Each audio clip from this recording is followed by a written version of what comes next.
Good evening and welcome to Livid Comics Lair. Tonight's guests are from Ostrich Colony Comics, and they're also the podcast host of We Have Issues podcast on YouTube. It's going to be a fun show, guys. We love their show. They're fun, they're witty, they're colorful.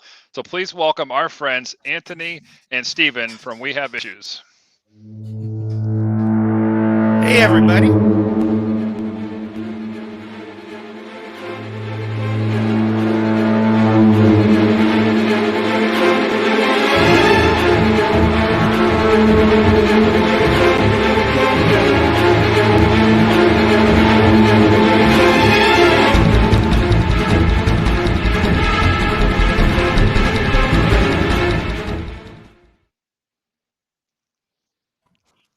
How's it going? Now we're live.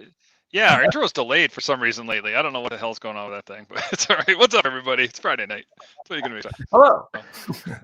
Welcome to the show, guys. How's it Episode going? good. I think you guys are number 30. Yeah, or is that number off? Wow. Welcome to episode we're 30 of Livid Comics Lair. We're doing it.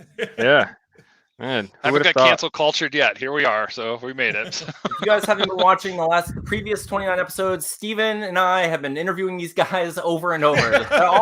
Every week we get together and we're just like, let's talk about you, not us, you guys. And that's what we do here. So be prepared to learn about them and not about us. You can do that. You can ask us questions. We're not that exciting. We're not that exciting. Yeah. Well, yeah. Well, I mean, I was telling a pretty exciting story offline about my son, so I might as well share that with the world. Mm-hmm. Although I sent the picture and sent it to my wife, and he's like, delete it. And my son's allergic to cats. He was playing with cats tonight, and we got home, and his eye was swollen shut. And I'm hoping the Benadryl kicked in, and he's not upstairs, like crawling on the floor with both eyes, shut. Like, that's not funny. That's terrible. Just suffering over those. Yeah. I'm also allergic to cats. I lived with Steven and he had, I think, how many cats? It was like 27 cats in that house. There was more dogs than cats at that point in our careers. But, but so Steven and I have been friends since high school, and I've always gone to his house. It's never been like him going to my house. It's always just like everyone goes to Steven's house. It's the place to be. However, Steven's house at one point and for many years was littered with cats. Like my sister was, because you guys figure at this point in our lives, like Anthony moved into like our spare room, and my mom and dad just got divorced. So like everyone in the house is. That had nothing to do with me. I'm not Steven's stepdad. Like I want to clear that up because it kind of sounded. Like he was saying, how did you Florida, pay? How did you pay my mom? Then no. It was with but Debbie's amazing. But my mom's amazing. But no, there was a weird point where like Anthony lived there, and then like my siblings and their like significant others, because it was a big house. My mom and dad just got divorced, so everyone's animals were there. So like Tina, my wife, we had a dog. My mom had 2 dogs. Sarah was a cat lady. She had like 5 cats, I think. So all these, it was like a Disney movie of animals in this house, and he's super allergic. Yep. Steven later finds out in his life that he's actually kind of allergic to cats too, but we've always had cats. So I basically just lived my entire life with a stuffy nose, and then like This is totally normal. This is what humans. This is my life. And then I moved out, and I'm like, I could breathe better. And then like whenever I get around cats, I notice it. I'm like, oh my gosh, I was allergic to cats. And my mom and dad just kept pumping cats into our house. That's hilarious. So man. Not as bad with like the eye swelling. Like Anthony deals with it too. But yeah. It's so bad. It was like my entire life is that. Like what your son's going through is just like, there's a cat around. Like I forgot they even had a cat where he was playing with his friends, and we're driving home, and he's like, my eye's itchy, and I was like, oh no. And then I turned on the dome light in my vehicle, and I looked back, I'm like, ooh. Yeah, so I'm like, is it bad, Dad? No, you're fine. You're fine. Yeah. Walk it off. I sent the picture to my wife. I'm like, this is what happens when you leave them with me, So. Oh, it always happens that way too. As soon as you're watching the kids by yourself, the most horrific, crazy things will happen. So your wife will always think that you're just negligent all the time. That's just par for the course, right? The weirdest things will happen. Yeah. Yeah. You know, it is what it is. And then, you know, they had a lot of candy tonight too. I mean, it's just, you know, it's sugar dad is weekend. crazy. Like, that's no exaggeration. Like, when children eat sugar, it's insane. Like, my girls are completely different animals when they're on sugar. So like we try to avoid it as much as we can. But friends and grandmas and everyone else just, you know, pumps them full of it. They have no reckless abandon with sugar. Just oh man, when I got there, because they were there for a few hours while I was working, you know, with my friend, and I was telling my wife, I'm like, wait, he's gonna watch our kids, and they have like 5 kids. I'm like, it's gonna be him with that many kids, and he's like, he's used to it. The kids watch each other. yeah, pretty much. Well, I mean, and that's how it was when I got there. I stayed there for like a couple hours just because I'm like, I don't have to do anything, you know. So, but they had like juice boxes, and like they were baking cookies, and I'm like, oh man, this is like just boom boom boom boom, and I could see my son sugar, like, pretty much. My daughter was just like, they had a big bean bag in the center of the floor, and she's like jumping up and down on it, like, and her eyes, I swear, were like, I'm like, oh. Yeah, so anyways, kids and sugar, horrible. My kids last Sunday had sugar, and my wife and I were laying down just kind of resting, and they were watching something, and then they covered my wife's car in powdered sugar, and then grabbed bottles of water and like squirted the bottles of water on the car. So like I walk out in the garage, and there's just powdered sugar like on the garage door, and they never do stuff like that. Like, this is not. Are you sure? Maybe they hide it really well. Maybe they like. I'm gonna like walk into a room, and I'm just gonna like trip on something they've done. But it was the biggest mess I've ever seen. I had to get the hose out. Are you sure it's sugar? You are like near Miami, so I don't know. My kids are pushing kilos right now. They're just. It reminded me. I was gonna make the joke, you know, because of sugar. My son being hyped out the other day. He decided he was going to take like baby powder. He wanted to like freshen himself up for some reason. And all of a sudden he comes out into the hallway walking downstairs, and there's white footprints all through the house. And I'm like, what happened, buddy? He goes, I dumped a little, and then he left. And I went upstairs, and I'm like, oh my God. It looked like Tony Montana's like table, you know, like it just mounds of it on the floor in the bathroom.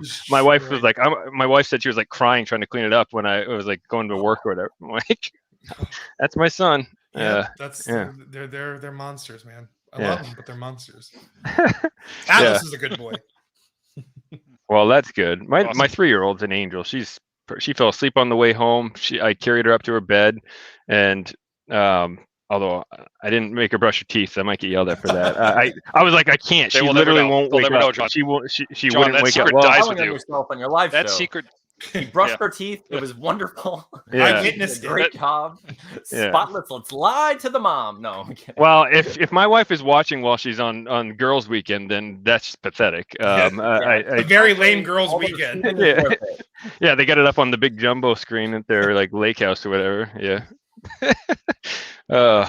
Well, yeah. Thanks for coming on. Joel was talking with you guys, right? Like months ago. I feel like this show was like booked forever ago. Yeah. So. I'm really bad with I have a giant dry erase board in my room. It's just up on my wall where I try to keep everything. I'm like, my calendar, I'm gonna do this, but it right now says September, and there are only 2 other things still written on it, and one of them is this show. So what the hell did I sign up for?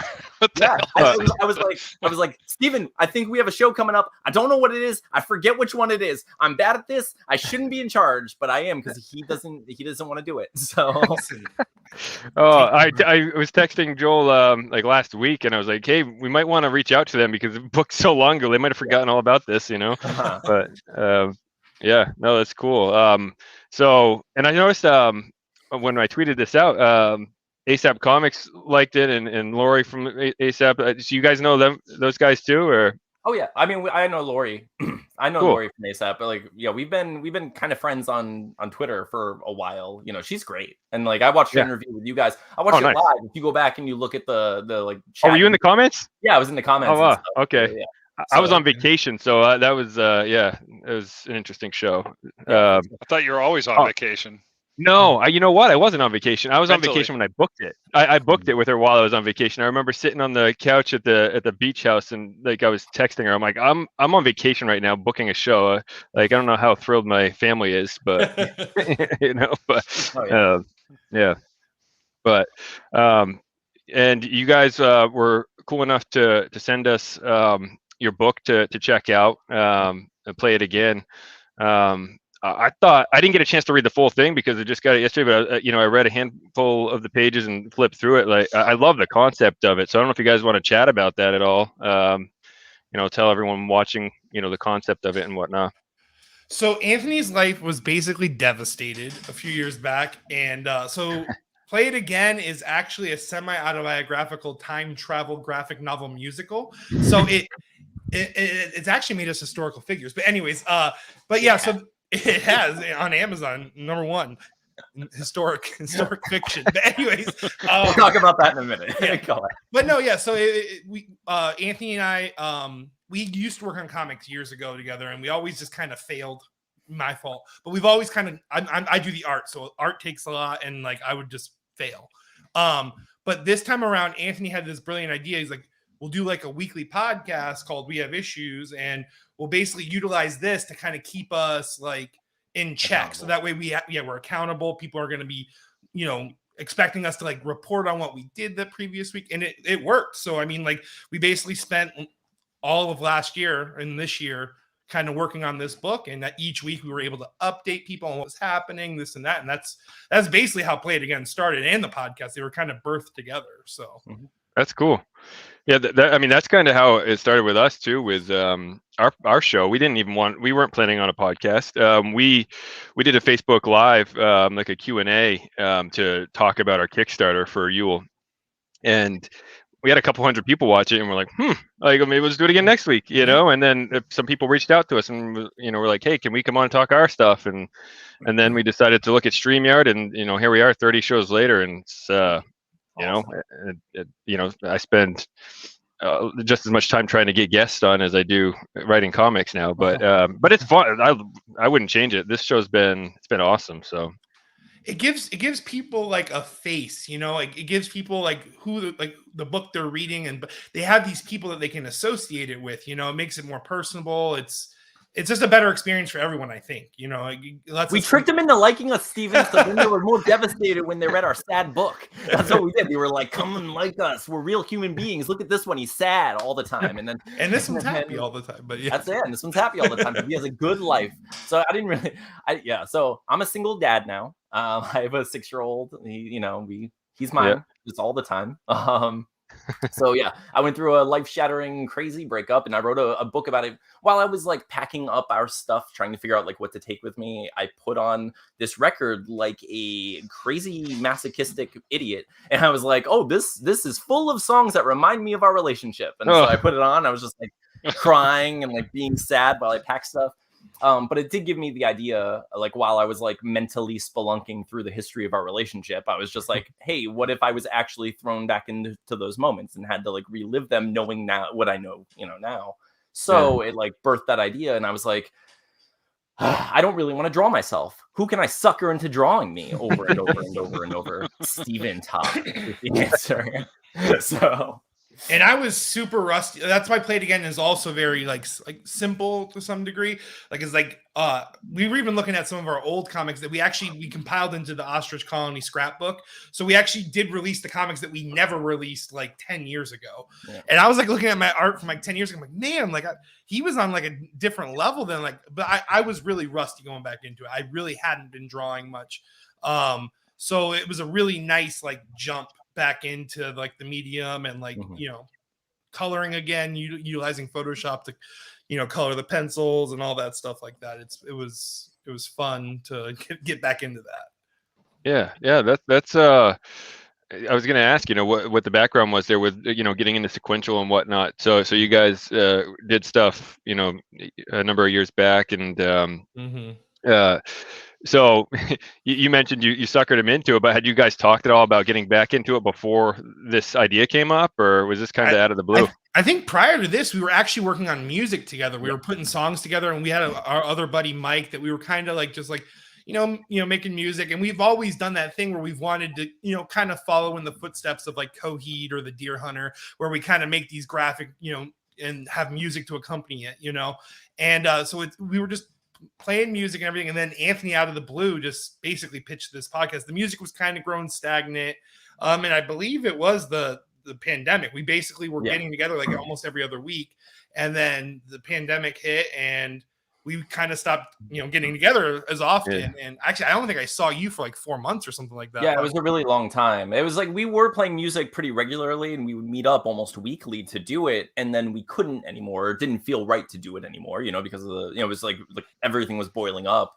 So and it got to the point where it's like, I'm just someone who can't sit still, for better or worse, like I have to be productive, or I feel like I'm dead, or I'm just like, I have to do something. I have to define my life, or else I'm in the grave, It's like, I don't know. It's crazy. So it was like, Steven, I can't just keep writing random songs and sending them to you via email. It's weird. So I was like, and what happened as far as like sequentially, we used to work on comics together, and then we've never had like a sincere falling out, but we've had a lot of like life speed bumps where it was like, he gets, like relationships get in the way, and you start like focusing your prioritizing differently, so then like Steve and I weren't like incredibly close for a little bit, and then because we were very, in our various relationships, so I started working on a comic by myself, and I was just like, I wrote and illustrated like 3 issues of the comic book, and I was just like, I should probably just start publishing this, but I'm not going to put it out. I'm just going to keep writing forever. And I just kept like working on stuff, and I was just getting like insecure about it after a while. And I was like, I miss Steven. I just want to write. I don't want to draw anymore. I'm sick of this.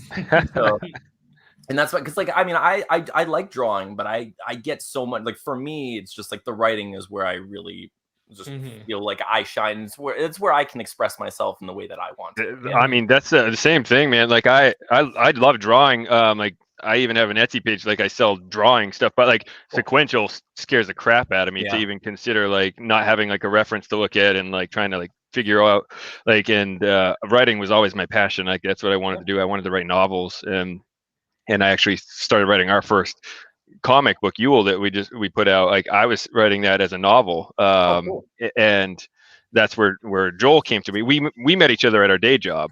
We worked with a couple thousand people in a big office building, and we just happened to sit across from each other, So his artwork was hanging up at the office. Yeah, right. It was all meant to be, His artwork was hanging up across the office, and we used to talk all the time, about his art, about me wanting to write, and then we got the pandemic, and he reached out to me and asked if I had any ideas to do a comic. He was thinking of sequential, switching over from fine art. And I was like, actually, this story would be much better as a comic book instead of a novel, So here we are. So yeah, but I'm just loving life writing. Like I still like drawing for fun, but I would never want to do it as a comic creator. So sequential does get kind of like tedious and not fun, there's like moments where it's not fun, but I don't draw cars and buildings and stuff. Like I mean, even I didn't, but to draw a car. When I was drawing my book, I was like, why did I write so many car scenes past Anthony? What were you thinking? What were you doing? I just want to draw a bunch of badass action sequences, and that's it, Yeah. But like, even Marvel and DC artists are more and more using like Google SketchUp and things like that for background. You can clearly tell the difference between someone's created city and a very detailed I mean, unless it's like an amazing penciler, then those guys are doing it, but that seems to be becoming the norm anyway. I didn't use it for Play It Again, as you can tell, but yeah, it's becoming more common. So yeah, I was thinking about when I wrote it for Joel, I was always wondering, because it was his first. He did fine art all along, so it wasn't like he was rusty. But going into sequential, like writing some of those scenes, I was always wondering, is he like sitting there like, I hate you right now, like trying to figure out only when you were describing like dual scenes in the same panel. Yeah. I was very guilty of that on the first. Well, first of all, I'll admit, the first part of Yule, I was copy and pasting from my novel, basically sending him scenes like, hey, I think, and then we were like talking out the panels. Like there was no script. I had never written a comic script. I didn't even know what it looked like, and then the Marvel method. Yeah. Well, it was like it was written in prose. It wasn't like I think this would be good on this block page. of text. Yeah. Like Nice. so obviously after that I read some script books and talked to a lot of people, and I feel like I've gotten it down pretty well. But yeah, it's he would be like, I can't do that because that you have one panel you want me to do that in, and that has to be 2 panels. There's just no possible Two way to camera fit angles that on one panel. Like I can't show his face and show what's in front of him at the same. I need an time. aerial And view puppet and then a and profile karate shot. Yeah. No, that's what I Yeah. defaulted to was the aerial. I'm like, okay, I'll go aerial because I can kind of see his face and see what's ahead of him, right? So you kind of have to go like that. Yeah, think that stuff through. It's like, how can I fit both of these in, right? So with Play It Again, Anthony, because most of it's just basically this character suffering. And Anthony would always write in the different like script, like the different panels. It's like he would just describe a face like, I don't know, Steven, make me like look happy but also sad, but also like all these different like descriptors at the same time. So like these like crazy like half emotional faces. But yeah, my favorite thing about like writing comic books is just I've always written little notes to Steven. It's good. And then like it's just little jokes that don't even appear in the comic book at all. Just things that are only for him. So it's just it's fun. It's because when you know your artist, you don't have to be pretentious about the prose in a comic book script. Right. Like I don't have to worry about the way I'm expressing the way a tree looks, whereas if I was writing a book or if I'm writing a novel, I want to make sure that everything sounds artistic in some sense, so like it can create an image. But for Steven, I can be like, it's like the freaking tree in Wizard of Oz. Okay. And it's just fun, So, So I got to tell you this, Stevie, the bass player singer of my band actually got offered to go play bass for Coheed when their bassist got arrested. So really, like, no way. Yeah, I was in a metal band back in the '90s, and we actually played down in Orlando. There's a band called Bird of Ill Omen was the big band. I don't know if they're still around, but that was down there. But I was a drummer in the hardcore metal band, New England, and our bass player or singer / bass player went to play for Caven out of Methuen. I don't know if you know Caven, but they played with Deer Hunter and those guys too. Awesome. And Caleb unfortunately had an automobile accident in the toll booth up here a few years ago and died at 39. So it was in like Rolling Stone and things. It was a big deal. So yeah, but he got offered to go play for Coheed. He's like, man, I don't go. He told his manager, he's like, I don't go around like memorizing all these band songs, dude. Like they're in Boston that night. He's like, I don't know their catalog. I can't play that stuff. He's like, I just don't have this. But he was telling me about that, and I was like, oh, that's really interesting. But yeah, I remember that era. I mean, they obviously replaced their former bassist with Zach Cooper, but like. That's crazy that he basically had a shot almost to do that. Yeah. Yep. And there are other bases too. I mean, like those bass lines are nuts. So like you can't even just like look real quick and just kind of play along. He like on the first three albums, he's doing like some crazy prog bass. I mean, it's insane. Bass is always like growing up, I've always been like, oh, anyone who plays guitar can play bass. This is fine. You just kind of play along with the rhythm section. But like listening the root note. Yeah, you can just do the rhythm notes. It's fine. You stick with it. Like, no, Coheed is like, they're just like, oh, you think you know what a bass can do. You don't. You're wrong. Here it is. It's a different language. I think of the Mars Volta like that too. Mars Volta kind of like crazy prog like that too, and all over the place. And if anybody could have done it, Caleb could have done it, because I mean, I believe you. He would have just invented techniques, man. We were in high school and he'd come like running out of his house and be like, yo, check this out. And like, he's like playing like, just, I don't even know how the hell he was doing, but the kid was something else. It came out of his eyebrows. Yeah.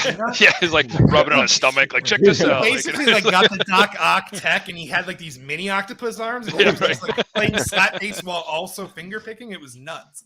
Yeah. Like he made like, Les Claypool and Charles Mingus look like shit. I mean, it was just something.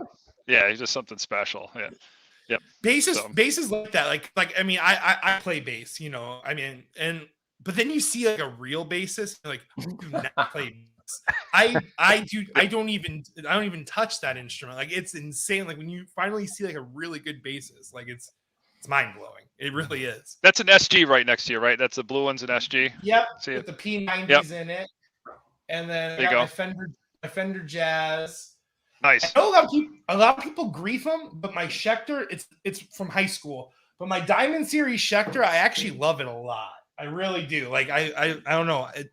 it's my baby, I guess. But there's something about and high school guitars, man. My guitarist had Yeah. the Kramer with the locking bridge and the locking nut, right? And he just loved Mhm. that thing. Like, and it was like Yeah. just in his repertoire, it must He just had be familiar. Yeah, it has to be something like that because like it's just your Schecter, I mean, ear, I think. yeah. Yeah, growing up or something, like you pick it up as a kid. But yeah, he had the Gibson Les Paul, but he would still have the Kramer in there. It's like not the greatest guitar in the world. The thing always fell out of tune, right? So it's just For sure. but it did. The Yeah. SG is not very great. The G string on the SG, I gotta get the nut fixed in it or whatever. But it slips constantly. It's doing okay now. But I was actually surprised at how bad the tuning machines were on the Gibson, considering the price tag. Yeah.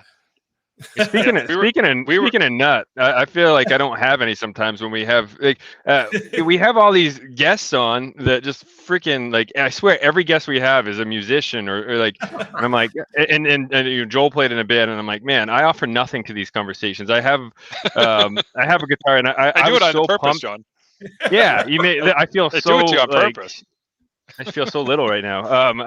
I was so excited to teach myself a few notes, like I found this like app on my phone that was like, it almost looked like Guitar Hero on my phone basically. And cause I can't read music. So I'm sitting there and just learning like the chords with like the color codes and stuff. And like I could play, if I could do, one note at a time, I was golden. My wife got so frustrated. Or so annoyed, man. She's like, yeah, it sounds good, but you play it over and over. I'm like, this is what I have to do. What do you want? Repetition. That's what it is. My parents were actually pretty mean when I was like learning bass, because obviously bass is a very obnoxious instrument because it has to be turned up and it kind of moves the walls a little bit, And I remember like they would come in like, that sounds horrible. I'm like, like you're supposed to be like supportive, but whatever. And I'm glad I stuck with it anyway. But I remember like trying to learn like Blink 182 and like the very simple like bass lines at the time, and like I eventually got it. I eventually stuck with it, but yeah, that was a hard. There was not a lot of support there. There's like your wife just like horrible. It sounds horrible. Why are you playing it that loud? Turn it down. Yeah, I don't want to bet. I will say this: my wife got me guitar lessons for Christmas, so it wasn't like she was like not supporting me. It was more that she wanted me to actually be good, and not have to listen to you try to play Anderson Man. Pretty much. Everything you're doing is bad. I want you to know this. I'm just imagining like any Guitar Center that you walk into, like when everyone's trying the different anthems. I'm just imagining it's like the same like 4 or 5 riffs over and over again. Oh yeah, right. When I was playing like White Stripes and my son thought I was the coolest guy in the world, But and now every time we hear it in the radio, he's like, "Hey, that's a song you play." I'm like, "Just like that." But, Is Seven Nation Army almost like the new Smoke on the Water? Because like Smoke on the Water is like the first thing I ever learned, the done. Yeah. And I almost feel like Seven Nation may be the replacement for that for like people that are picking up guitar now. Like, oh, that's that really notable riff that everyone plays, Yeah. Ours was Helmet Unsung, but that's where I'm from. Helmet's Unsung. Yeah, right. Everybody played that. It was easy to cover. 2/4 beat, it was nice and easy. Yeah. I wanted to play drums growing up. I'm sorry. I played drums. Going that's to what say I did. something. Yeah, that's what I wanted to do. My parents wouldn't give me a drum set, so we had a big, like barn type shed out by the garage and wide open. Like they could have easily bought us a drum set to put out there. We wouldn't have made any noise in the house, but no, I wanted to play drums so bad. That was like all I wanted to do as a kid. But so who knows? That's why there's not enough drummers in the world. I mean, anyone that knows that anyone ever tries to start a band, you can never find a damn drummer, and like that's why, because parents don't let kids learn how to play drums because they're, they suck to have to like listen to basically.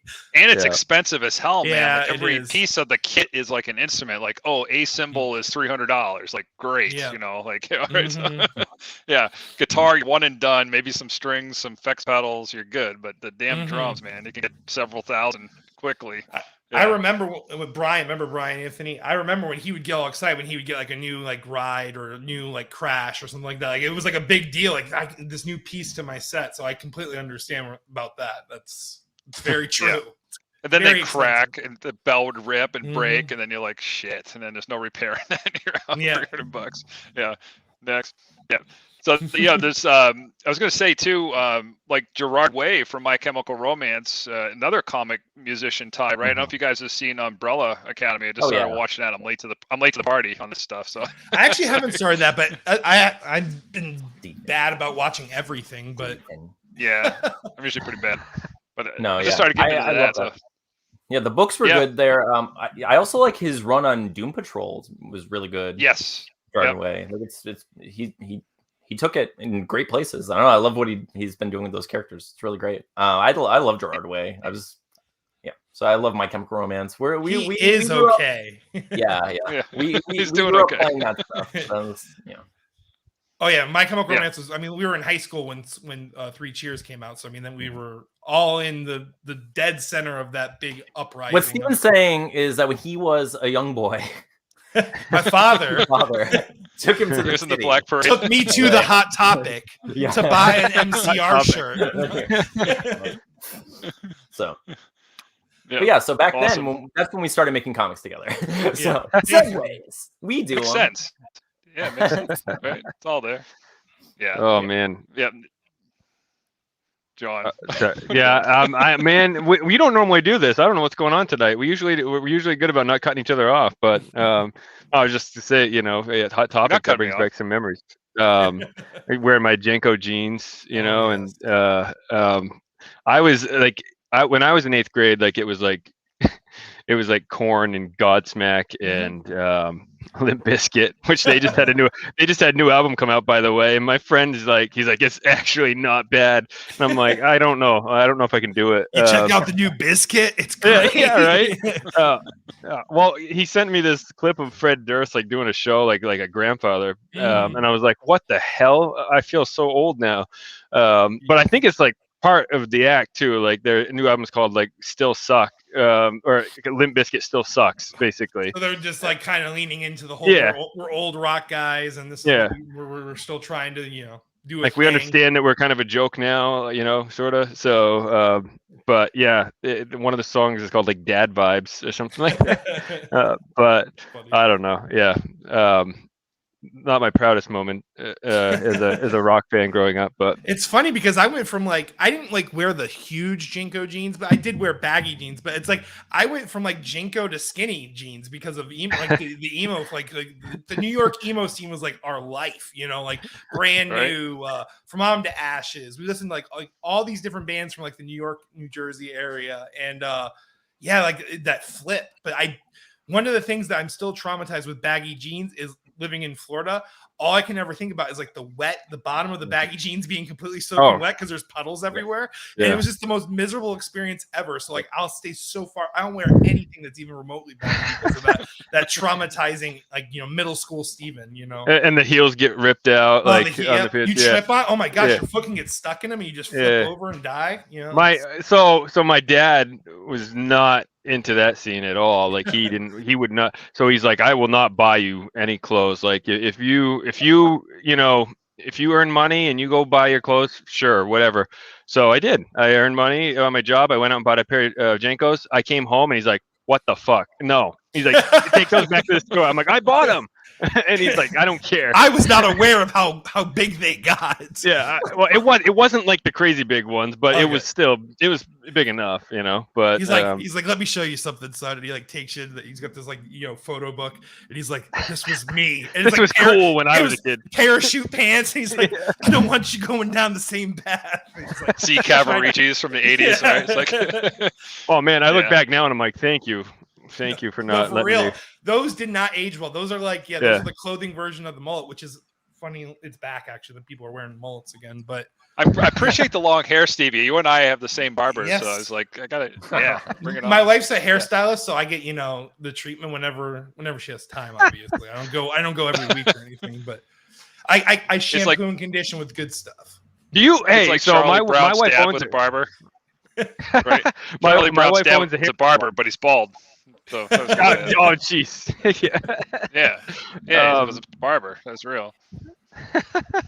My wife owns a hair salon, and every couple weeks I used to get my hair cut. And now we have kids, and now it's like once every couple months. I'll be like, hey, can we go to the? She won't do it at the house. I was like, can we go to the salon? And she'll be like, yeah, like she acts now like it's like a big deal, but we've had to bring both of our kids and they just running around the salon. My son is a monster, and he's taking like her spray bottles, spraying the floor, getting all the hair stuck to the floor, like going over to her blow dryers and like pretending they're guns shooting. I'm like, I used to enjoy getting a haircut. Now I just want to get out of there. Yeah, for sure. We're fortunate because she usually works day shifts, but she does have one evening shift, and I get off around like 3:34. So I just like stop there before getting the kids from like the after school care.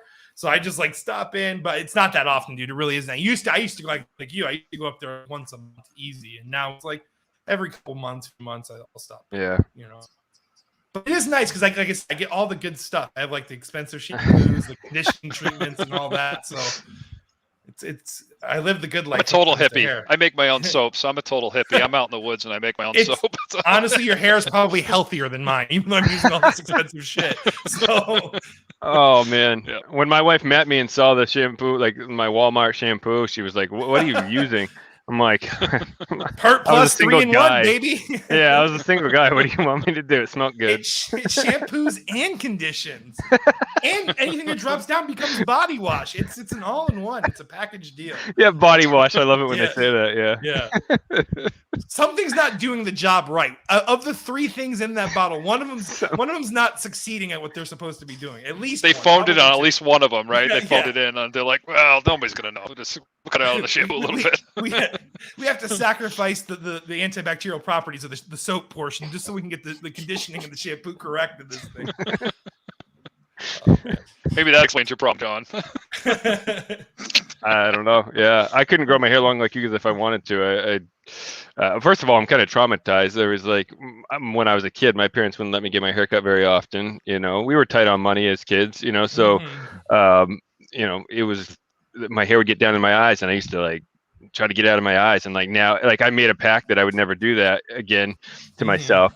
But also, I had a peach fuzz mustache. Yeah, there you go. No problem. I had a peach fuzz mustache like sophomore year. I had like that like looks like pubes on your face almost, but no one ever, my dad didn't teach me how to shave. No one said anything, and no one really picked on it. But then when I look back at pictures now, I'm like, oh my goodness, like why would you not tell me to shave? Like I for the longest time I wouldn't grow a mustache. I was so traumatized by those pictures.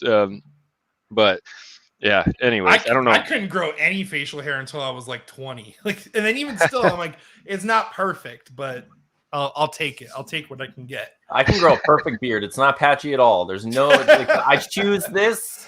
It's such a great beard, guys. Let me just tell you, I'll sing the praises of my perfect beard. I promise, it's thick, it's luscious, it's thick and luscious. He doesn't need to grow to prove his point. Nope. I don't have to. No one has to know. You don't need evidence of my. No.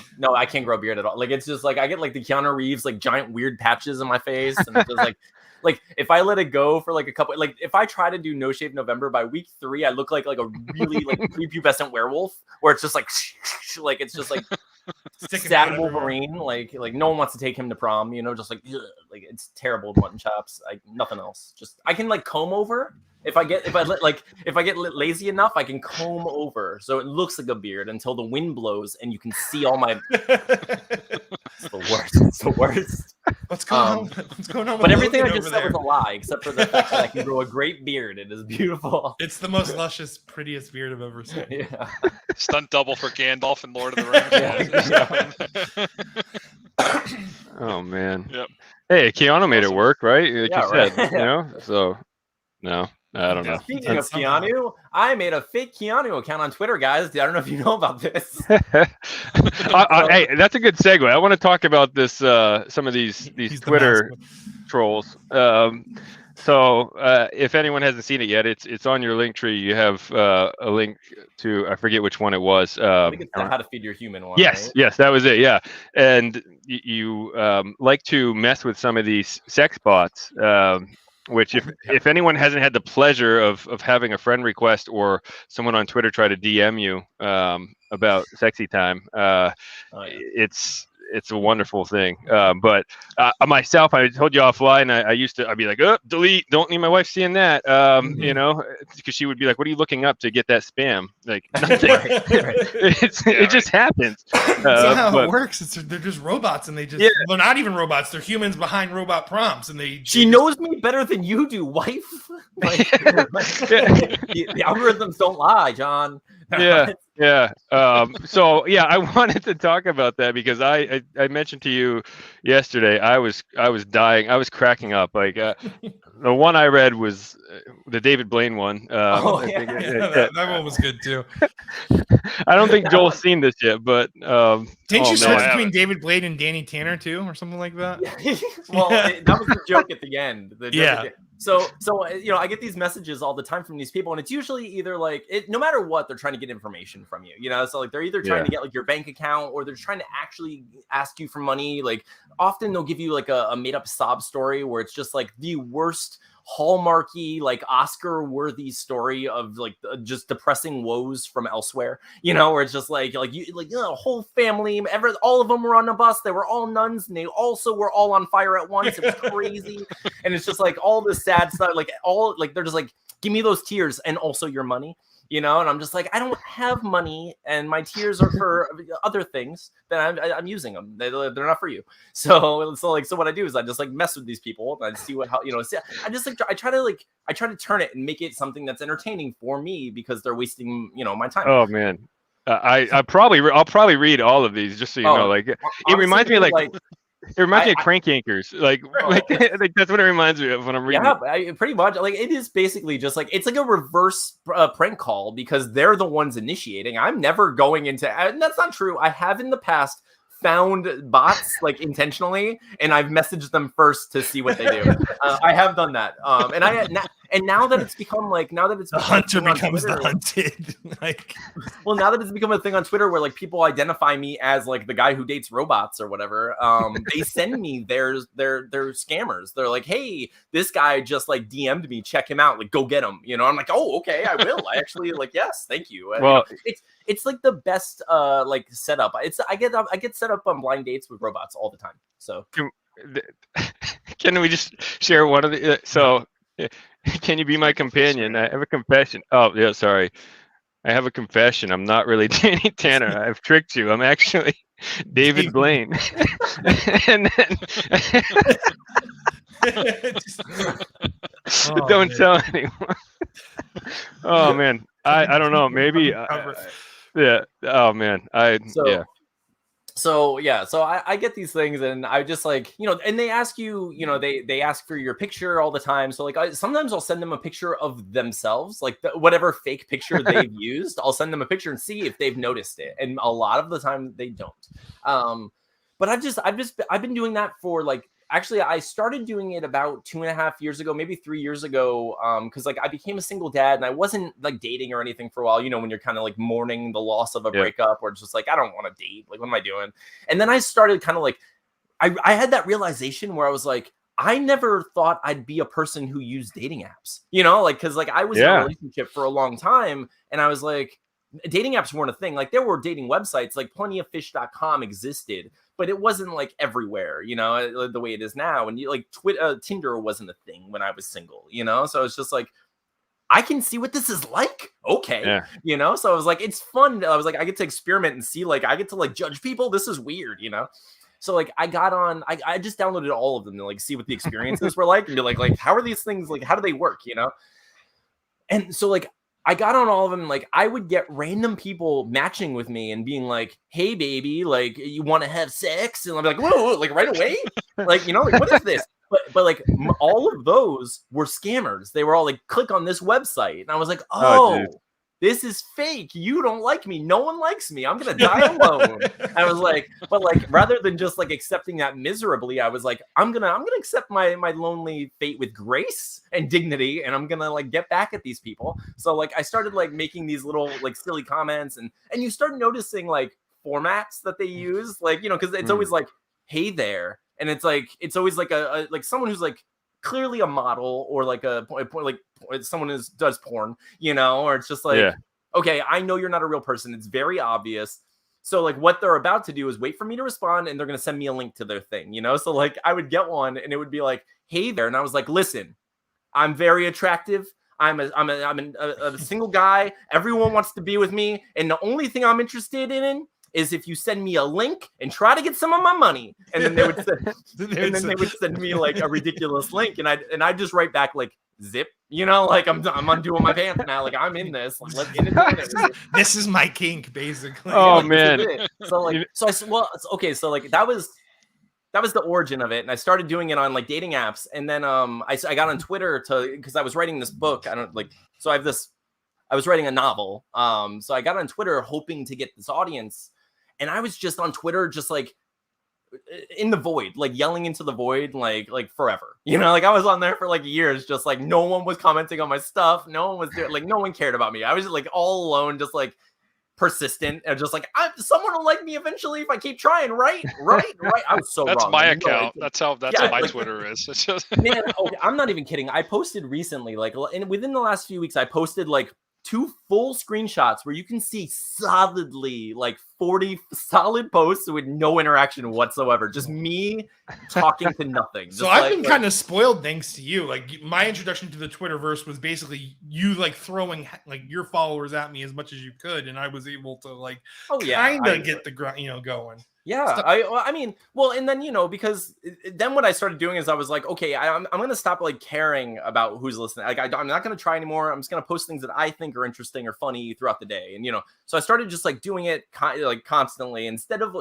I kind of went from like a journal sort of like I'm eating breakfast and watching Blade again, like I went from that to like actually saying the thoughts I would have while I'm eating breakfast, so like I would post like ridiculous thoughts and like pitch movies and stuff. So I started pitching, or I started posting these random conversations I would have, and people slowly started recognizing them and like reading them and enjoying them, So I started doing it under a hashtag of Anthony Dates Robots and Anthony Dates Scammers. And so now it's just like, thankfully, something people actually like and look forward to. That's just like a stupid thing that I did for fun for me, That's, yeah, I mean, I could see how that could blow up too. I mean, go viral sort of thing, right? Like there was another one I was looking at where actually the one I laughed at the most was where you were asking a bot to send a picture of her like nostrils or something. Like, and they send this like sexy like porn star pic. And he's like, that's not nostrils. Like, because they always have like an inventory of the same sort of pics, where it's like they expect like if they show cleavage, I'm in. Like, oh man, I can't resist. How dare I resist that line of boobage? Like, oh, I can't do it. Like it's like as if it's like a bug light, and any dude is just. I mean, most dudes might. I don't know. It has to work, right? It has to work on someone, or else they wouldn't do it, right? I don't know.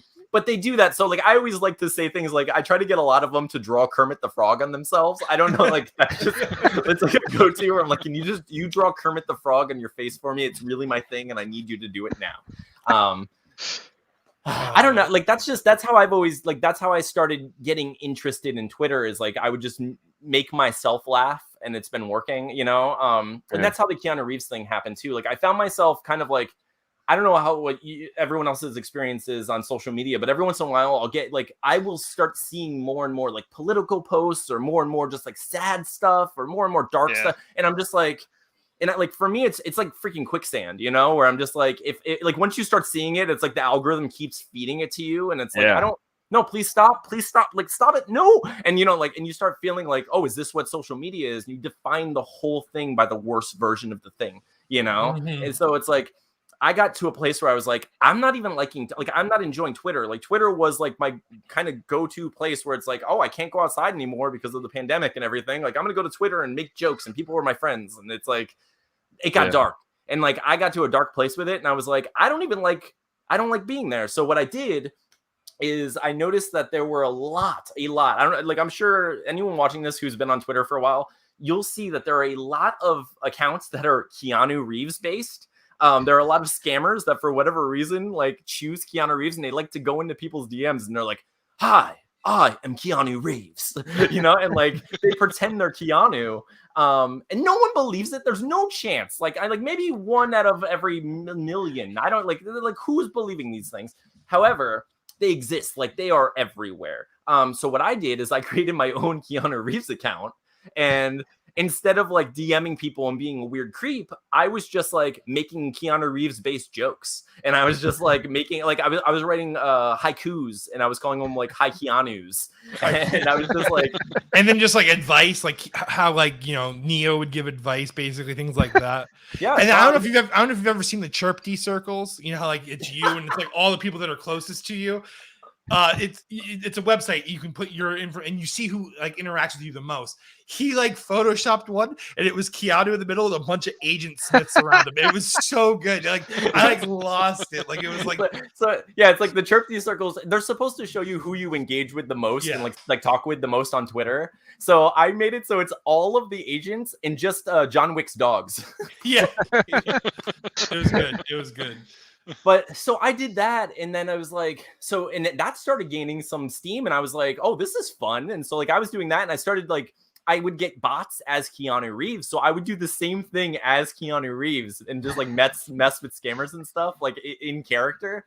And I kind of stopped posting on there because I kind of stopped posting on there because I've been getting a couple of messages where I think a couple of guys believe I might really be Keanu Reeves. and I'm like, I don't have the heart to troll that deep. I don't have the heart to troll them because like they're not scammers. They're just like really like quiet accounts who are just like, hey man, what movie are you working on next? And I'm like, I don't know what to answer you, sir. I was like, I don't want to hurt your feelings. I also don't want to like burst this bubble here. I don't need you telling the world I'm not really Keanu Reeves because like they get it. They know it's a joke. I think hopefully I don't know. But yeah, so like I kind of stopped posting on there for a while, but then recently I think like Steven kind of mentioned it briefly, but I got a message from this man Robiel, and I could tell that he wanted something from me right away. It was like a scammer, And I was just like, oh, okay, all right, what do you want? He's like, he opened solidly with, I can help you. And I'm like, no, you probably, like, you don't want to help me. Like, you want to help me get my wallet open so I can give you my credit card information. Like, that's what your help will be, But he ended up, so he's talking to me and I was like, okay, you can help me, Robiel? And this is, like, he messaged me as Anthony. And I was like, listen, I need your help to expose Keanu Reeves. I know he's on Twitter. I know that not only is he on Twitter, but he's pretending that he's not really Keanu Reeves. So I was asking this guy to play detective, and I gave him the link to my Keanu Reeves account. Yeah, he double played this. So this guy's like, I can't do that. I'm not a detective. And I was like, not with that attitude. I was like, go do it. Like, get this information. Like we have to bust this truth bomb. Like what are you doing? So he acted like he wasn't gonna do it. But then he followed my Keanu Reeves account. He followed the account and he started messaging me as Keanu Reeves. And it was this whole crazy like mess. And we ended up reading it on our podcast because it was like, it got crazy. It got crazy. It was like Keanu Reeves, like as Keanu, I told him this whole messy like conspiracy about how like I'm not the only Keanu Reeves. Like there's actually like I'm a clone. Yeah, I stay young because there's clones of me, and it was so funny. And he went along with the whole thing. And then like he eventually was asking Keanu for money, and then he was getting a little pushy about like giving us giving him a 5-star review on Fiverr. And it was he basically said that he would get information on Keanu if we paid him for his graphic design services. So Anthony he went on Fiverr and he bought, and the thing that like kind of like stung was he wasn't like a real bot because he really produced some like a piece of graphical work for us. And like but the best part was like he's like, if you leave me a 5-star review, I will tell you. And he's like, and Anthony goes, he goes, I can't say it directly or something like that. And Anthony's like, is what I'm saying about Keanu true? And he's like, yes. Yeah. So like he confirmed my theories of Keanu Reeves. Not only did he confirm Anthony's theories, he wouldn't tell Keanu who the guy was that sent him to look at him. So he was actually loyal to Anthony. That's loyal, yeah. It was a crazy situation. Wouldn't it be awesome if that was actually Keanu doing that the whole time? Robiel is actually Keanu the whole time. He's just really interested in graphic design. Yeah, that's just. Well, he did the comic. It was kind of right. I mean, so maybe that's like his side jam. He didn't tell anybody. Yeah, man. I'm working on Berserker, but I'm gonna do this real quick. Yeah, crack my knuckles. Look at it here. I just see him in some interview someday talking about how at the end of it all, he was the troll. You know. Yeah. I've been all I got of these the two bots guys, and man. They run this podcast, and they totally schooled them. Yeah, like every bot ever has just been Keanu. Like every time. It's Keanu's all the way down. It really is him. Yeah, he's just like strung out, bored one night. Like, hey, what the hell, man? Like, go on Twitter and pretend to be me. Oh man. Yeah. Wow. Anytime those guys use the term the monies plural, I know this is right.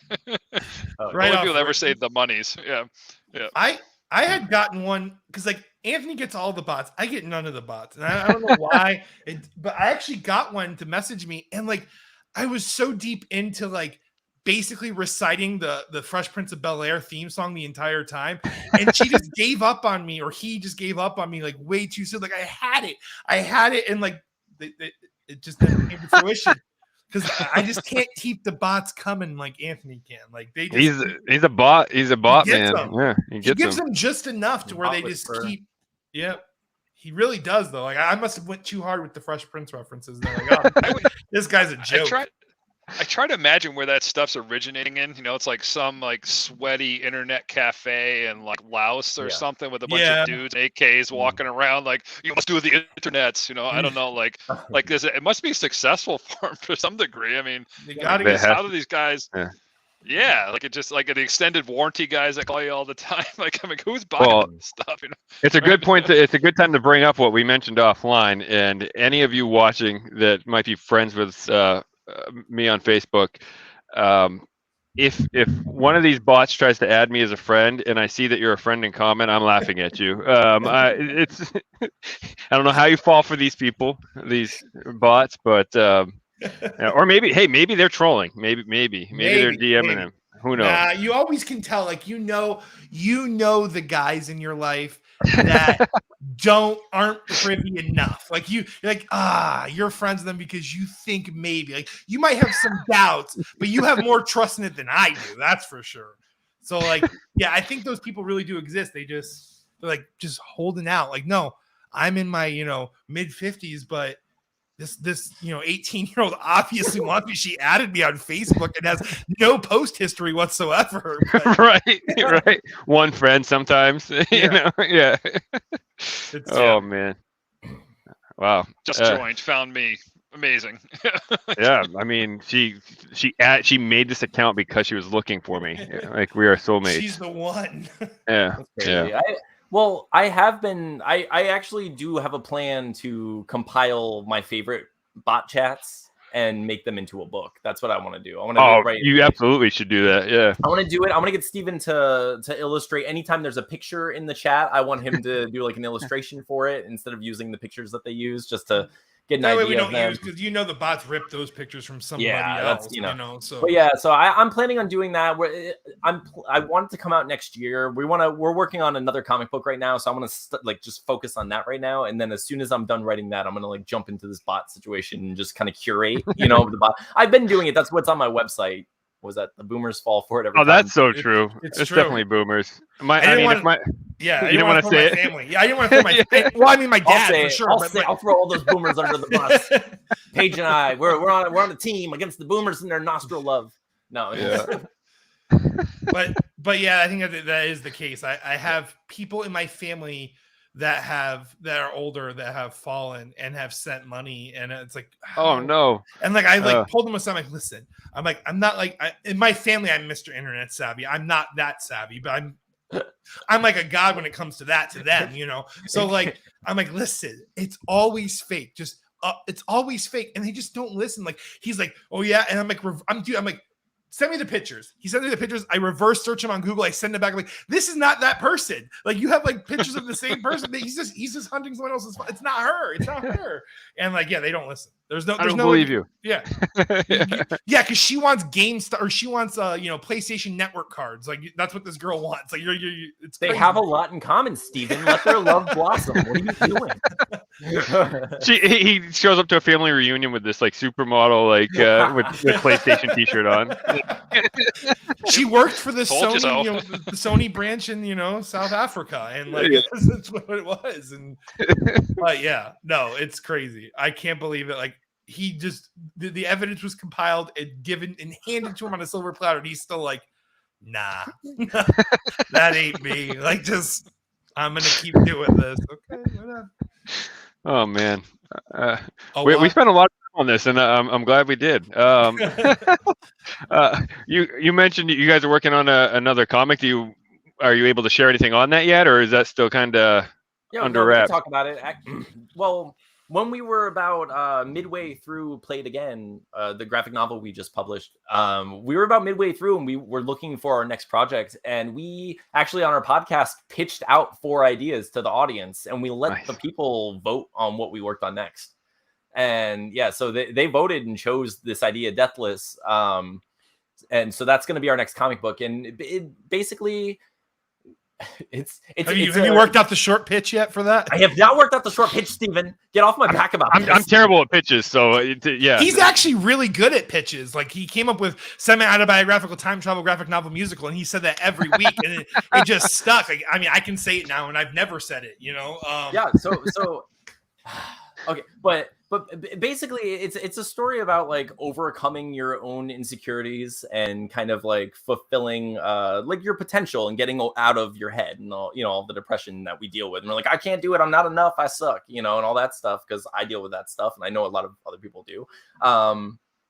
So like I wanted to kind of tell a story about that, and the way we went about it is so I created this story in which there's this ultimate power that people are trying to evoke. There's like this cult that's like, I'm gonna put together these stones and like classic magical stuff. Like I'm gonna draw a pentagram on the ground and like evoke this magical power, and I'm gonna be all powerful and so ages ago they do this and it starts to work. But people within their circle start to have second doubts. They're like, second thoughts, where they're like, hey, we can't do this. It's way too dangerous. Like, what do you do? You're literally going to bring upon the apocalypse. Like, no, bad idea.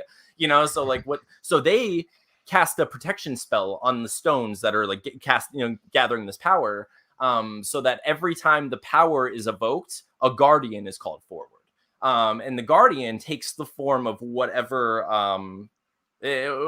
vessel is nearby that's been made for its purpose. So its singular purpose is just to destroy that power and separate those stones, so that like that power never comes to fruition and rises among the people. So it works, right? Like so like these people try to summon this power. The guardian comes, like takes the form of the statue that's nearby and just kills everyone in the room, separates the stones. No big deal. Ages pass. And basically like these like this ritual is kind of like forgotten after time. Like people try years, as years pass, people have tried. Guardians always come forward and like taking upon this like whatever predetermined form that people make. And it's always worked. It's always stopped these stones from coming together. It's always like done its job. Where the story actually takes place is in modern day, where all that stuff has been long forgotten. We don't know about any of this stuff. We are just us, and like a bunch of people who don't believe in magic. Just people have the internet and like thumb through stuff, whatever. Well, there's basically Steven.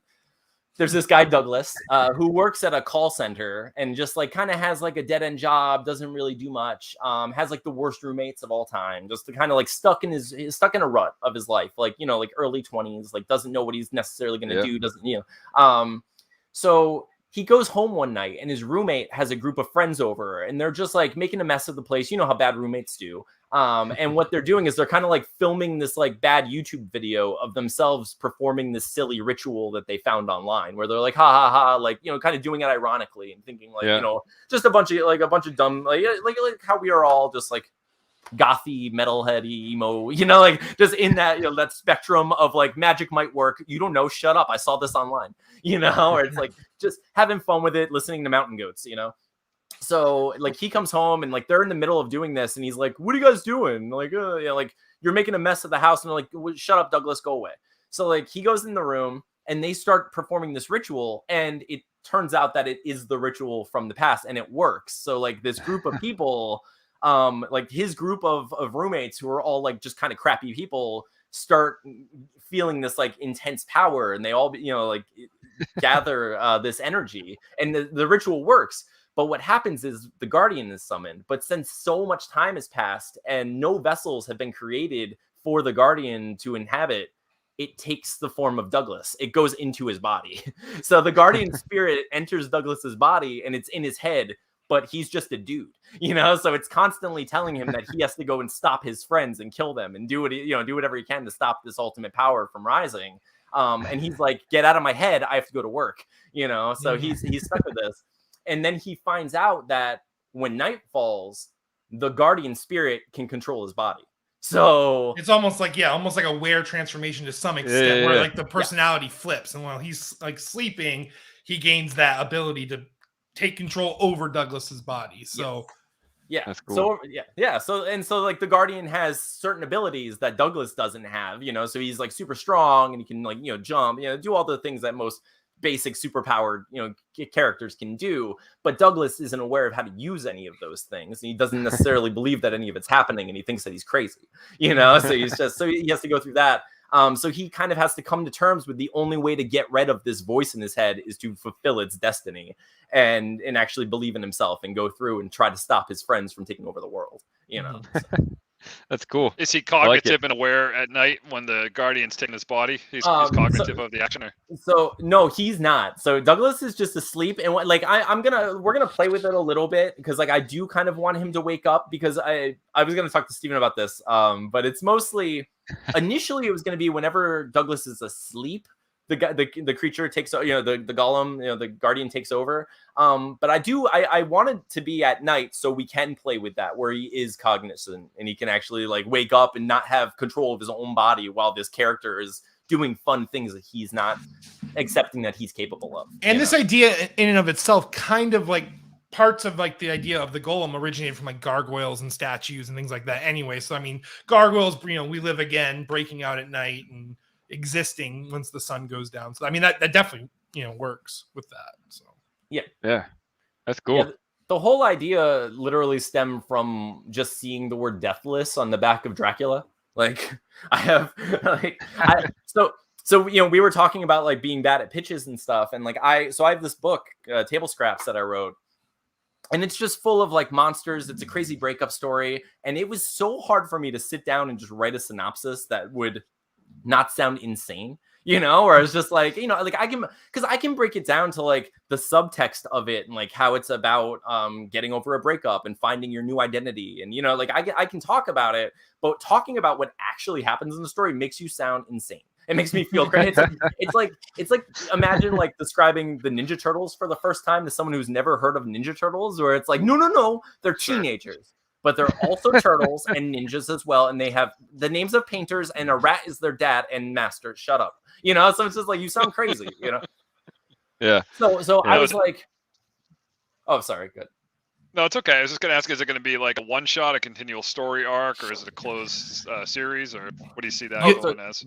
You have a plan for 4 issues, right? Yeah, we're aiming for 4 to 6 issues. We're trying, like, our plan for our comics has been since like reestablishing like our just like our system together, is like we tried to start small and like just make a one shot with our graphic novella, you know, just like something that's a little meatier than a basic issue, you know, just to like dip our toes in the water of sequential art again, you know. And then like this one, you know, because we both kind of feel like every story we ever want to tell should be like 100 issues long, and it should just be like this like sprawling epic, and you know, it's like but it's like we know it's not the right thing to do, so like we do want to keep it kind of concise as much as you know, as much as we can. So it's probably going to be 4 to 6 issues where it's just like he's going to save the day, hopefully, you know, and that's the end of it. Yeah. You know? Yeah. But yeah. Yeah, there's an attrition that happens. We were talking about that. If you go out, you know, long story arcs, that, you know, you sell a ton of issue 1 because everyone's wanted. By the time you get to 22, it's not moving as much as first view, right? Yeah. So that does happen too. That's good. People also get like, you know, the daunting task of like, I mean, granted, you can just get digital copies of everything now, so it's not as bad. But like, people feel like, though, I can't get in now because it's on an issue 44. I'm gonna have to find 43 other issues that are all out of print, and so I mean, or just do what Spider-Man does, and you just release a new issue 1 every month of some new Spidey title, right? It could be Spectacular, Friendly Neighborhood. I mean, there's a lot. Random adjective Spider-Man 1, right? Like, Superior Spider-Man when Doc Ock had his body for a minute, and and then like you run into the scenario where, like you said, it's like daunting, where like I'll be hearing about this series and I'm like, like I want to read that, but there's 20 issues already. So like then I like wait for the trade version to come out, and so like I did that with that Texas Blood. I don't know if you guys have heard of that, but that's through Image Comics, and it's awesome. It's a crime drama that takes place in Texas. Hence the name. But yeah, so I was hearing all about the series, and I'm like, oh man, they're on their second story arc already, so I think that a lot of people do that now too. Like you'll, like Joel was saying, you'll see issue 1 just sell really well, and then it starts to trend down, and then the trade comes out and it's like boom, so but no, that story sounds cool, guys. Be fun to see how that comes out. So they're in the spell, basically there's supposed to be 5 people that stand in the pentagram, but they don't have a 5th person because Douglas goes to bed, so she throws a teddy bear in it. So one of the 5 demons is like a stuffed teddy bear that's gonna like grow to like awesome. It's gonna be fun to draw anyway. Right. That's basically cool. like a That's demonic awesome. teddy bear. Yeah. Would you guys like compile it once it's done into a trade like that? Would you do something like that? Like Probably, right? Oh yeah. I think the plan seems to be we're probably gonna kickstart each individual issue and then just compile it as much into a trade. That's what that's kind of what we talked about in the past. We haven't talked about it recently because we're at the like tail end of our previous projects still, where it's like we have one last thing to do because there's a musical component to the graphic novella that we worked on. So we wrote a whole musical and now we just have to record it. Yeah. So is it going to include like a CD in the book? Like you can do like the sleeve, right? You can play it with the. We actually, I'm going to feel bad because we're obviously not going to like a professional studio or anything. I'm just, producing it through GarageBand or Logic Pro. But sure, we actually raised enough money through Kickstarter to cut vinyl. So we're going to cut like nice. There you go. 100 vinyls to accompany the record player, like the whole record theme. So yeah. So that's really cool. It's just going to be like an EP. I think there's only like 6 full songs yeah. with some in-between tracks to kind of connect the tracks to like. Man, there could be 2 songs and that people would dig that still. It doesn't matter. Like just the concept of it's cool. So yeah. Does it say in the book like start track 3 now? Does it say that like in the book too? Is it like linked like that? But there are each song is a very because the book is very. The book is broken up and almost into acts when he goes through the record player. So it's almost like every memory he travels back to, there's that record, like him going through the tube.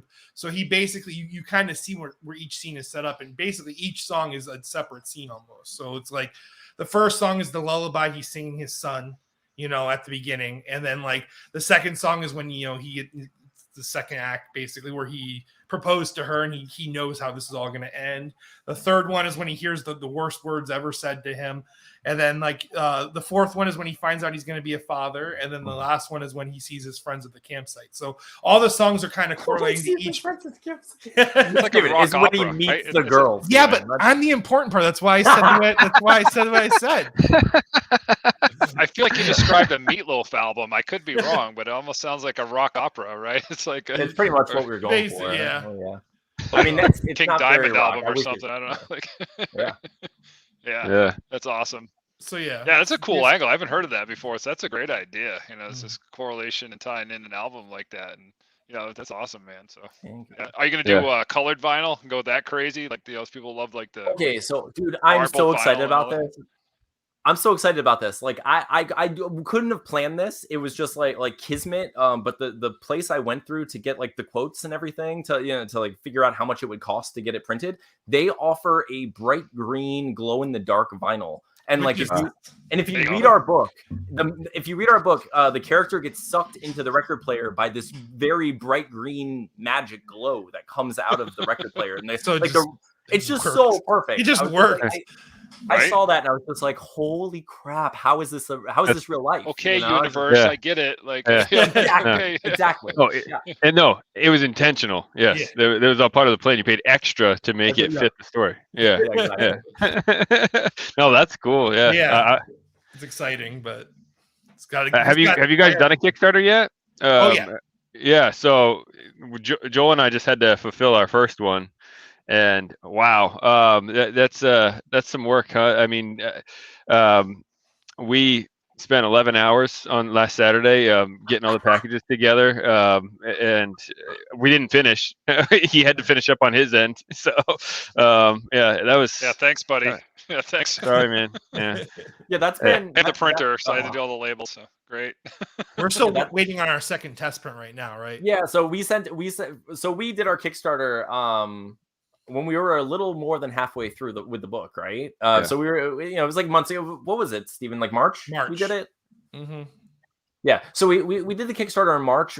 We asked for $1,000, and we were so friggin' like thankful to be. We were just like, we didn't expect to get like anything. We thought we'd squeak by, and we ended up like blowing our goal away for sure. And like we were just like crazy happy about it, and it was nuts. And then like the reality of like fulfilling it set in. We were like, oh no, like now we have to make this thing. Oh, you know? Yeah. Package everything. I know like one of the rewards is like some of like the original artboards, and then the vinyls. I mean, obviously we're actually probably going to have to ship twice too, because the vinyls are probably like, especially with the pandemic, it's probably going to take a while to cut those once the music's done. So we're going to send them physical copies of their stuff first, so they can at least get a portion of the Kickstarter. The vinyls were just an add-on anyway, so they weren't even part of the original. So we recently sent away for our first test prints, and like some of the colors were a little off, and we didn't, we wanted to fix them. So and I like, when you're doing like trial and error stuff, so like I wanted to fix some of the lettering was a little too big, gaudy and stuff. So I fixed some of that. We fixed the colors, and we sent off for our second test prints. So they should be back. I just saw that they're printing, so they should hopefully be here within a week. That was our biggest issue right there. We ran our Kickstarter in the summer. I forget the exact month. Was it June or July? I don't remember, but it was July. So we had the book done before we launched our Kickstarter. That was like we wanted that. We wanted to be able, as soon as our Kickstarter ended, we want to hit submit on the order. Boom, ready to go. Didn't work out that way. Here we are, November. We just got it, done. So huge printing delays right now. Which we did a test run too. We had like 10 test copies sent to us. We saw a couple things cut out of the top. We saw a couple, so we're glad we did it, because they were trying to convince us to do our full order, and we're like, well, we just want to wait. Yeah. We want to check this, but they told us 7 to 10 days. It took 3 to 4 weeks to get the copy of 10, and then we were like, nope, we got to fix this. So then we were like, we sent out, the guy was like, go through me directly versus the website, it'll be quicker. Well, we couldn't get him on the phone, and I'm not trying to, in his defense, the company's dealing with what a lot of people are. They're working like half capacity with COVID, so he's just, slammed right now. But ultimately it just delayed things out so much. And then we finally got the Kickstarter in, because we were selling collector's editions before we did our Kickstarter, like numbered 1 through 100 signed by both of us. And so we did a print of 100 of them first, and people on like social media were seeing that we were like tagging people that posted pictures of the books, and they're like, what, where's my Kickstarter? It's like, crap.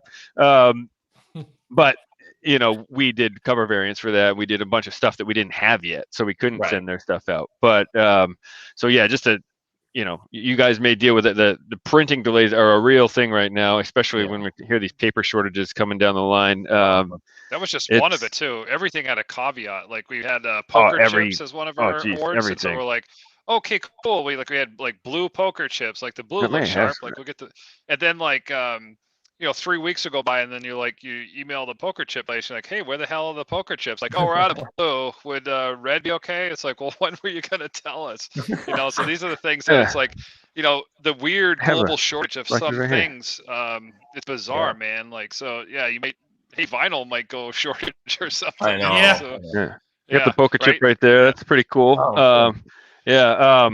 yeah, so we did, the bookmark, some Yule stickers, hologram. We did the air freshener with the Yule. We can't see that, the Yule picture on it. Nice. Yeah. So Black ice, of course. Black like our soul, right? Yeah. some Makes you like our patches. heart. Yeah, we did.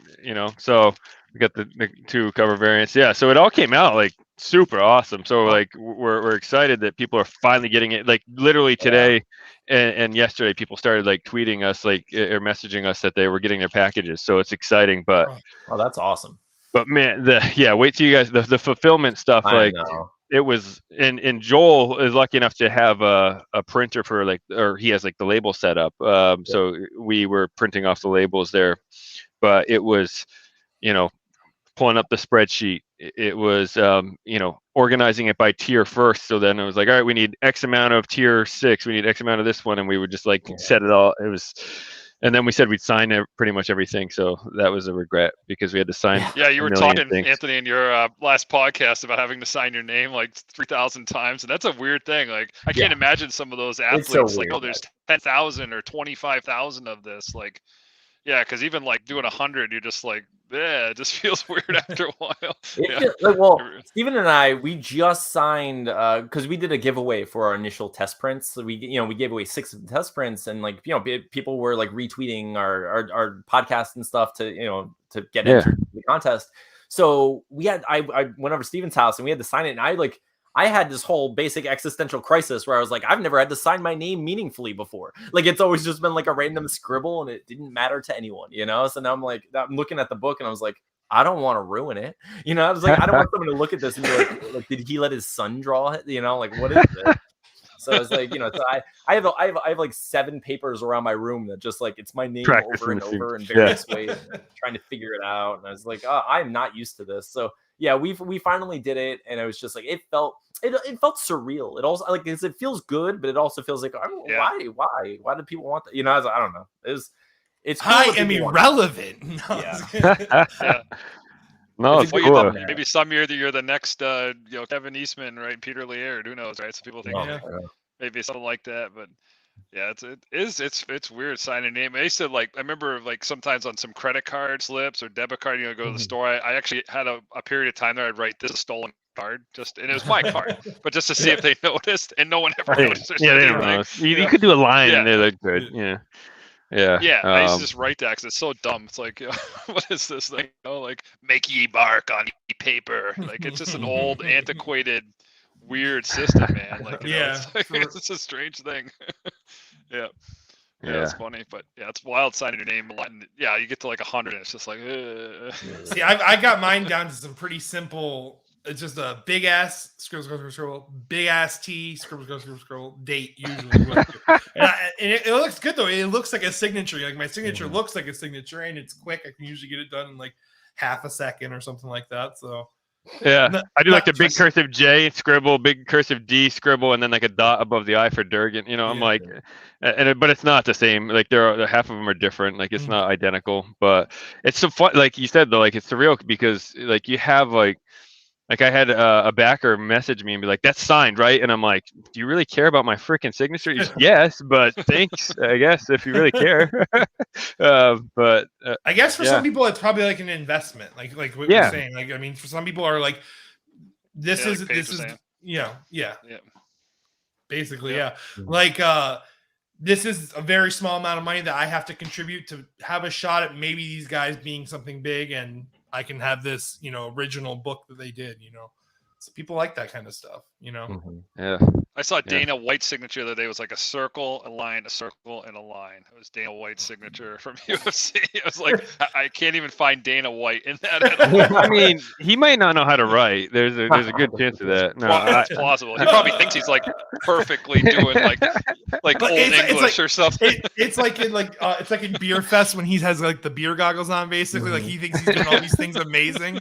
So he's just seen this perfect Dana White. And it's just the circles, the lines. He's got the quill out. He thinks he's like dipping in the ink. He's got like a robot too. He's just. I don't know if you guys ever watched Family Guy back in the day. Like I haven't watched it in years, but like I used to watch. There's an episode where Peter and wow, what's Peter's wife's name? See, I can't even remember. Lois. Lois. Yeah. They're like they're messed up on something, and they're up on I stage. remember. I know exactly. Yeah, what you're talking about. that was one of my favorite scenes ever in that show. Is like they think they're like putting on, they show it from their perspective, and they're like just putting on this wonderful like musical or like this concert basically, and then they show it from the crowd's view, and they're up there going like because they're all messed up. Oh man. Always Sunny did that too in the high school reunion episode when they all go back and they think they're doing this amazing dance number, and it just cuts back and like Mac's stomach is out, and they're all just like doing like stupid dance moves.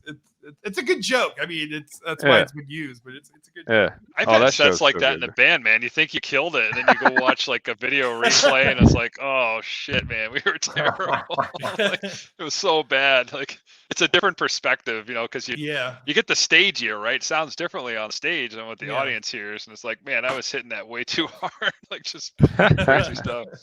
Yeah, I've noticed too, even with like some like bands like Coheed, like live, they're incredible live, but like whenever they release the live footage, it's like the soundboard recordings or something like that, and it loses all the effects and everything that's going on and coming out of the monitors too. So maybe you're hearing like slightly worse versions of it because I mean it's probably on a camera or something like that, and it's not truly absorbing the acoustics of the room, you know. Thank you for the excuses. I do know that. We'll take that. I have I've run into sound guys where they'll intentionally make the opening act sound shittier to make the headliner sound.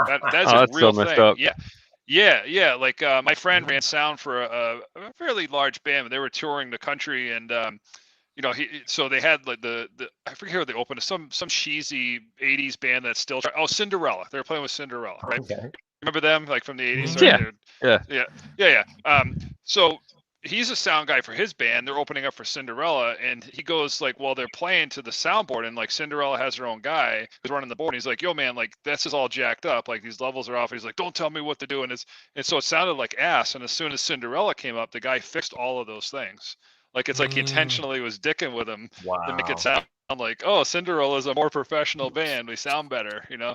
Man, you know, now that you say that, I saw the Chili Peppers at the Garden in Boston, and the opening band, I can't remember the name of them, but I remember when my wife and I walked in because the band was playing, and I'm like, is this what it's going to sound like? Can you even hear that? It sounded like you were in a tin can, you know, and like it sounded like they could be good too. Like that was what sucked. Like they sounded okay, but you just couldn't make out anything. And then when the Chili Peppers came on, it was like crisp. You know, so I mean, I don't want to blame them for that, but like it's just like I remember thinking that, like with the opening act, I'm like, oh man, we wasted money for this show. But that was kind of like us for the Jacksonville show too, with Carol's daughter. Like Carol's daughter's like audio, they were the opening act, and she kind of became like famous through like was it Instagram or she released some sort of songs. Anyways, they opened for Coheed, and we actually saw Coheed in the Used. And their sound, and you're right though, it's like you can hear like the talent that's on the stage, but the audio just isn't there. You know, it's like why is like everything so muffled sounding? I can barely hear the vocals over the mix, right? And it's like, now that you mentioned, maybe it is intentional. You know, it's weird. Like why? Like why are you being such an asshole, dude? Like just hook everybody some of those bands are just like such divas about it too, right? Like I'm sure like they don't like it. Don't let them sound better than us, sort of thing. But I think in some cases it is the equipment, because I think like even the Used was great, but like there was a notable sound difference between the Used and Coheed and Cambria. And Coheed and Cambria, they actually have their own dedicated amps on stage. They have all their their effects pedals and everything like that's theirs. It actually has the Keyworks spray painted on them and stuff like that. So like there might be a difference when it comes to the amp quality too. That makes sense, yeah. You know, but maybe like the opening acts can't have as much equipment on the stage because usually they triple stack the stage, or they do, you know. So I don't know if that plays a role too, but I'm sure there are definitely instances. No, they're betraying them. That's what's happening, Steven. Well, I'm sure there really is instances of that. Like I believe Cinderella would do something like that. Cinderella would absolutely do that. Yeah. I do believe that because the singer's voice probably isn't all the way there anymore. And he's like, listen, I need all I'm not going to let this guy's foot fit in the slipper. All right. It's my foot or no foot. I'm going to sound like this, but like I need to sound better than what came before me, basically. So right. just boost me up. Yeah. Joanna says there's bands that sound bad on purpose. It's a thing. Yeah. I think like G.G. Allen was somebody like that. Right. So yeah. Oh man. All these old metal bands. You could tell you're an old man when you get the bands in town email from Ticketmaster and you don't know a single band on there anymore. It's like, yeah, my time's come and gone. Oh man. It happened to me recently. I'm like, I don't know anybody anymore. Old guy. Yeah, the bands that you know are like you see playing at like these tiny venues, right? Like they're not like wow, we telling can us see them over at Ricochet. Like, yeah, 42 other people would be great. Yeah. We're gonna blow up Dixie. It's gonna be great. Oh, Great White's in town again. All 50 of us. It's gonna be cheering these guys on. We have a place called the Hampton Casino Ballroom that's close, and pretty much all those hair bands play there now. Like that's their go-to spot in this area. So, and there's plenty of people around here that still go to that. But yeah, it's what I see. I saw. Was it Buck Cherry's coming or something? I said, what are they going to do? Play Crazy Bitch for like 90 minutes on loop? They're just going to play that one song because that's all they did. I don't know where the video is. If I can find it, I'll send it to you. But there is this freestyle ramble of the singer from Buck Cherry, like going into like a tangent with the Crazy Bitch song, where he just says some of the crudest shit I've ever heard someone sing to. I think you'd have to. What else are they gonna play? What else are they gonna play? They don't have any other songs. Dude, I said it to Anthony. Like it's just like it's horribly bad and hilarious at the same time because it's just like it's so filthy and crazy. But yeah, oh man, I can see Buck Cherry playing something or playing venues like that. You know. Hey, yes, there are still hair. Hey, we're in New Hampshire. Hair bands are still popular here. I'm not trying to crap on our state too much. Yeah. Well, then you also, I mean, Steel Panther, like the, they're not really a parody. They're kind of just like a reference to hair metal or something like that. What is? Yeah, like so. I mean, those guys are decent sized. Like Brett Michaels still, it's not Poison anymore, but Brett Michaels comes to Casino Ballroom to play some music. Wearing that bandana to cover up his receding hairline. Yeah. The wig that's attached to it, probably. Yeah, probably. Yeah. Yeah. They're probably all out of cash. You know, they're like broke and they have to do that just for food Oh, money. sure. But like, you know how like they have that Cameo thing where like you can have somebody pay $50 and they leave you like voicemail. I was like thinking, man, they could do something like that. Like I would pay like $150 for like an hour to hang out with like MC Hammer like this and just talk shit with like with them. Like just tell me some stories from the road, bro. Like you don't need to go play live. Like we'll just hang only out. $50 and you can touch this. Yeah. I was gonna say, I was imagining like MC and I just sit there and me just saying, alligator, can't touch this. Zebras, can't touch this. Okay. Superman. And we're talking like that future Superman that can do all these. Nope, can't touch this. Damn it. See, for $150 an hour, right? 8-hour day makes $1,200 just to talk random that's shit. A sweet day, man. That's a sweet day. Right? It's cool. I just want any past guest, current guest, future guest to know we will not pay you. So Joel saying he's gonna pay MC Hammer, I'm not. I would pay MC Hammer, sir. How dare you? Don't be rude. Don't disrespect the Hammer. You know. Oh, hey, I used to want the pants, you know, but I don't buy those either. He's like, no Jinkos, no Hammer pants. Yeah. What is wrong with you? Your dad is like the guy from Footloose, just ruining everyone's fun. I'm not going to buy any of the pants they want. Pretty much, yeah. MTV got blocked when I was a kid, you know. Yeah. That was my childhood. But I could watch Freddy Krueger rip someone's head off, so, you know. Parents have their weird, wacky rules. And I still don't get it. Yeah. Look my son, I just let watch everything. You ended up better off. So. Look how we took. Yeah. No, I really don't let my son watch everything. That was a joke, by the way. But he could be watching anything upstairs right now, drugged out on Benadryl. But he can't see it though. His eyes are just. Like, that's true. He can hear it really well. That's about it. Yeah. I haven't heard a peep, so I'm pretty sure I'm good. Kicked in. Yeah. Yep. So, well, awesome. We're at the 90-minute mark. I mean, I'm having a good time, but I don't know how you guys are doing right now. If just say that you want us to go, John. I don't understand. Well, I was going to say my wife's been home for about an hour and a half. So if you guys want to wrap it, we can wrap it. But wow. Whatever you want to do. No, it's fine. We always check in at the 90-minute mark. Don't take it personal. I take everything personal. He does. He's even tell him. Yeah, I mean, I'll text him stuff and he'll still take it personal. But see, we do this thing where we just kind of babble back and forth as a joke, and we just add the ha-has, and it's all good. It's all good. It's all good. Yeah. But no, he doesn't really. He's this is like a character of his where he says these things, and he takes everything personal. Well, yeah. Well, let's. Steven has priorities. I do. Yeah, it's to hang out with Joanna and Paige and these fine fellows, and we're gonna talk all night. Let's do this, Steven. You're on board. Hey, don't tap us, man. We've gone almost 4 hours before, so we can talk enough shit. Hey, in my defense, the show that went almost 4 hours was the show I was on vacation, so I wasn't there to timestamp that thing. But basically, it's like when the Guinness folk have to be there to confirm the record. Like this doesn't count because you weren't here to have the secondary confirmation. This was the longest episode. So. Well, it's more like I wasn't there to stop it from going 4 hours. Gotcha. You never gave them the warnings. Yeah, there were no warnings. We just kept going. Yeah.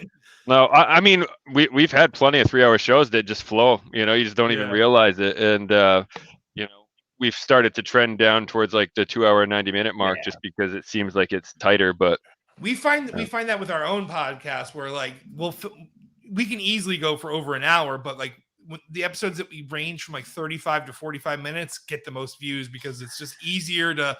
I don't know. People, it's the thing where they look at something and it's too much, and then they just don't do it at all because they don't break it down. So sometimes it is better. It's weird how that works, but it's interesting. Like myself, I like the long format because I'll be sitting there drawing or painting or something. I just throw it on the background. Like I was listening to you guys' show today while working allegedly at my day job, so I had that on and. Right. So, I like the long format because I can just get in the zone. I don't want to be like, oh, shit, that show's over. I got to go to another one. Right. Yeah, exactly. Yeah. I do a lot of driving back and forth, like, to like, nearby, like our way cities, basically. So, like, I just listen to like all of our friends' podcasts and stuff like that.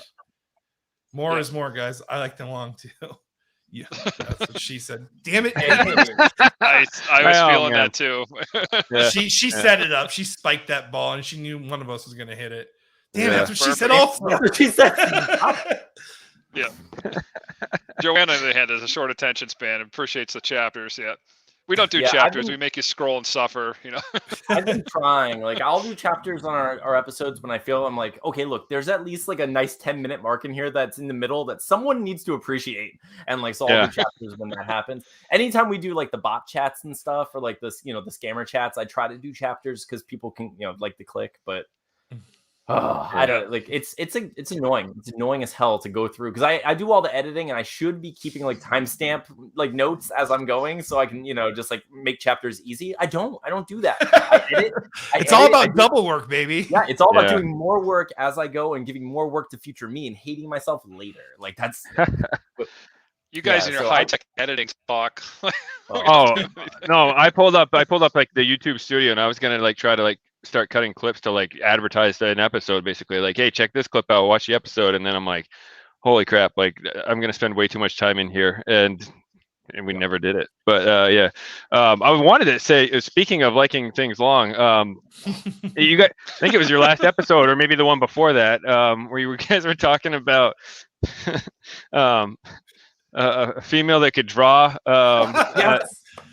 Did you imagine hot dog too? Because that's how I guess I'm the only one. Like, I don't know why I thought that way. Like, I don't know why I thought that way. I don't know why. It's Joel, I don't know if you caught this part of the episode, but apparently was it the most recent one. It was either the most recent one or the one before that. Yeah, it was the most recent, right? Like, where and I don't want to quote who was at what show, or I think you said it was someone you knew was at the show, right? And there was a girl that could basically draw with a pen in her area, like draw on paper. Yeah, allegedly. And these guys describing how they envisioned it was probably one of the funnier things. I don't know. Like, I want you to know, I didn't like just come up with that for a shtick. Like, it's literally how I imagined it in my head. And then when Anthony was just like, she like, maybe sat down. I'm like, oh, that makes so much more sense. That would be much easier to control. Like I'm over here thinking like some sort of special like smarter, muscle moves. Yeah. Steven was thinking there was like muscular movements where it was like drawing instead of like the girl like moving around. Yeah, it's just the girl was just standing there and just drawing. Like, it's crazy. That was a fun conversation. Yeah, we had talk about multitasking. Oh, I know. But yeah, that all happened. Like people on Twitter were talking about someone, they were, just like abstractly saying like someone should have a Zoom Halloween party, blah, blah, blah, but no one ever does it. So I was like, all right. So I made a flyer and I was like, I'll do it. So I hosted the Zoom Halloween party. It was just like, it ended up being like the Brady Bunch, like a fun group of people, like mostly regular people I interact with or we interact with together, on Twitter, and then a couple of like complete strangers I've never interacted with or like really spoken with. And it was really cool. It was. And one of them was my friend Diana, who told this whole story. It was just hilarious. It's just amazing. Oh man, no, that was the staple thing was so Joanna saying. Yeah, giggles are magical. But yeah, she told parts of that story were just a lot. Where it was like we talked about it on our podcast where it was like I was having like sympathy pains for parts I don't have. Like I was just like I was hearing things and just like, oh, that can't be. Nope. Like I don't. Nope. So anyway, we heard things. But yeah, so I'm glad that you guys enjoyed that. The only thing I want to even ever consider drawing with down there is when I'm urinating in the snow. Like I'll try to write my name in cursive, but that's about it. But I don't know. I was trying to explain to my son, trying to write his name, but I don't think my wife liked that. But we don't have snow. We have sand, and you'd have to have like really high pressure to like carve anything into sand. So. I mean, like you could kind of like do that cork thing, and then but there's no way you can spell a name in time. Not in the Florida sand. And we haven't seen snow in Southwest Florida since like the 70s. I think was the last time it snowed here. So Well, my first name is 4 letters, so depends. I can usually get that out. Yeah, but Steven would be kind of having some hard time. You'd really have to hold it for duration, and do the signature for the comic. Steven, believe in yourself. Just do the big S and the T. Like I don't even know what the hell that spells. No one does. Oh man. With a built-in P pen. We aren't blessed. It's a blessing and a curse. I tell you. Yeah. Oh man, my son has this thing where he wants to go out, he thinks he's like a man's man or something. Like he goes out the slider, in our family room, and we'll just go outside, and he'll come in, and I'll be like, "There's a bathroom," and he goes, "This was closer." I'm like, "No, it wasn't actually. The bathroom is right there," and I'm like, he sits down, he goes to grab the room, I'm like, "Go wash your hands," and he's like, "I didn't touch it," and I'm like, then you peed all over yourself. Go change your clothes. I'm like, it's not possible to not pee on yourself if you're not aiming. Like something's not adding up here. But yeah, penile sand sculpting is a very specific Pornhub search. Yes, it is. Oh man, man, why you get sex bots hitting you up? That's probably you put that in there, and their computer lights up. I wish I got more of those. I need more sex bots in my life. Is that a real? I mean, I really don't want to pull up Pornhub on the show, but is that really it's real. Like the one thing I know about Joanna is like that's her thing. Like she makes a point to just she has books about it, poems about it. It's just who she is as a person. Like she has a tattoo on her back of like a sand sculpture. It's in the shape of a penis, but also a butterfly. That's pretty. No, I don't know. I was like, oh, you're making this up. Yeah, you convinced me. Steven's like, that's cool. Yeah. That's cool. This is a true story. I don't want to kink people. No, Joanna is amazing. She's hilarious, and that's why she wrote that thing. Paige is also amazing. Those are both our friends. I worked at a tattoo parlor right after high school, and we used to draw like full sleeves. And the thing we always did was we hit a dick in there. That was always so if you had a full sleeve. If there was some type of penis, like it could be like the way that the waves around the shark were shaped, it looked like a secret dick. Like you always had to hide a secret dick in the full sleeve, or else it wasn't authentic. So, so if you ever get a full sleeve, make sure you get a secret hidden dick in there. So that's a real thing. Wow, the secret dicks. I'm just wondering if my he's not even my father-in-law, but the guy I work with, he's got this dagger on his arm that the hilt looks like a penis, and I'm wondering if there was a hand in that there. I mean, probably. Yeah, I wouldn't doubt. Yeah, we would totally. Give me that penis handle. Yeah, especially if you were like an asshole or just like but yeah, because just hide penis. The last part of the hilt, like the last part of the dagger, it it curves a little bit too. It just looks too much like a penis head. Like there's no Only way on this show we will say there's a dick in my Cthulhu. Like that's the only time the only podcast that's ever been mentioned in the history of podcasting is there's a dick in my Cthulhu. I mean, there was an episode where we were talking about zombie boobs, so you know, it's We had the best ratings that night too. It was fabulous. Really? Speaking of zombie boobs, Zombie Strippers is a movie. No, this is true. Yeah, yeah. No, it's when you talk about hidden dicks, though. Segue. Did you guys ever see that? He's like, wait, guys, hey, let's get back to the dicks real quick. I was just gonna say this. She beat me to it. This is where I was going. Yeah, I was gonna say the whole Disney thing, and I can never unsee that. So there's some sick people that do the illustration work there back in the day. I mean, yeah, if you're drawing however many frames per second Disney was drawing at, I mean, you can just easily sneak in one of thousands of frames. It's just Aladdin has a big old dong, and there's just no one's ever going to see it. I can show you my dong. It just flashes real quick. It's like, what was that? People were buying that cover thinking that they were going to retire with that, like some huge collectible too. They're like, got to run out and get that cover. Remember that? Oh yeah. On that thing for a while. Like now it's like in the Super Saver sound bin at like the gas station. Yep. You can get that with the penis cover. Nobody cares. Nobody cares about the dick castles in the background. Yeah. Oh man. Here we are. This is what happens. Yeah. Welcome to the show, everybody. Yeah.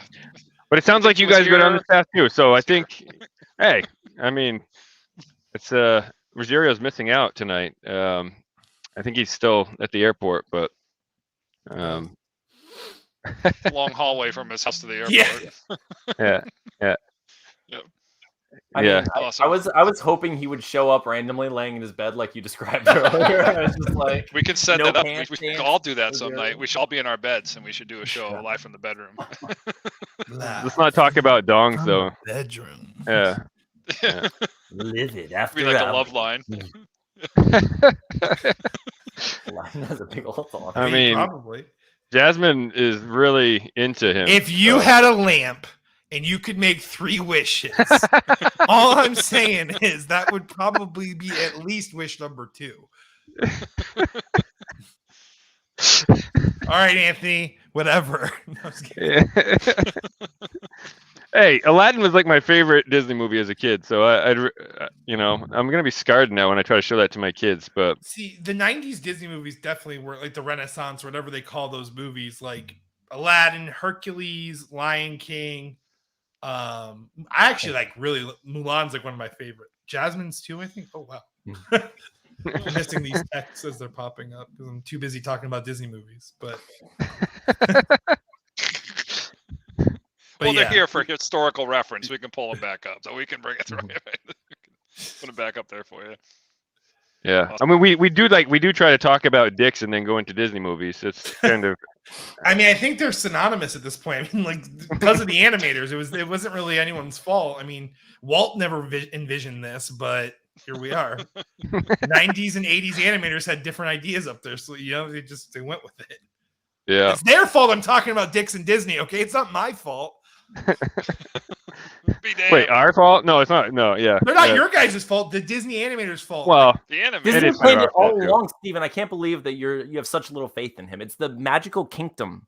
Like that's what it is. Like he did it intentionally. Like God, I can't believe it.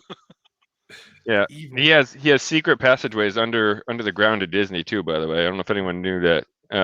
Yes, I do. They're all dick-shaped, guys. All of them are dick-shaped tunnels. Some smaller than others, some wider, but they're all dick-shaped. I don't know why dick-shaped.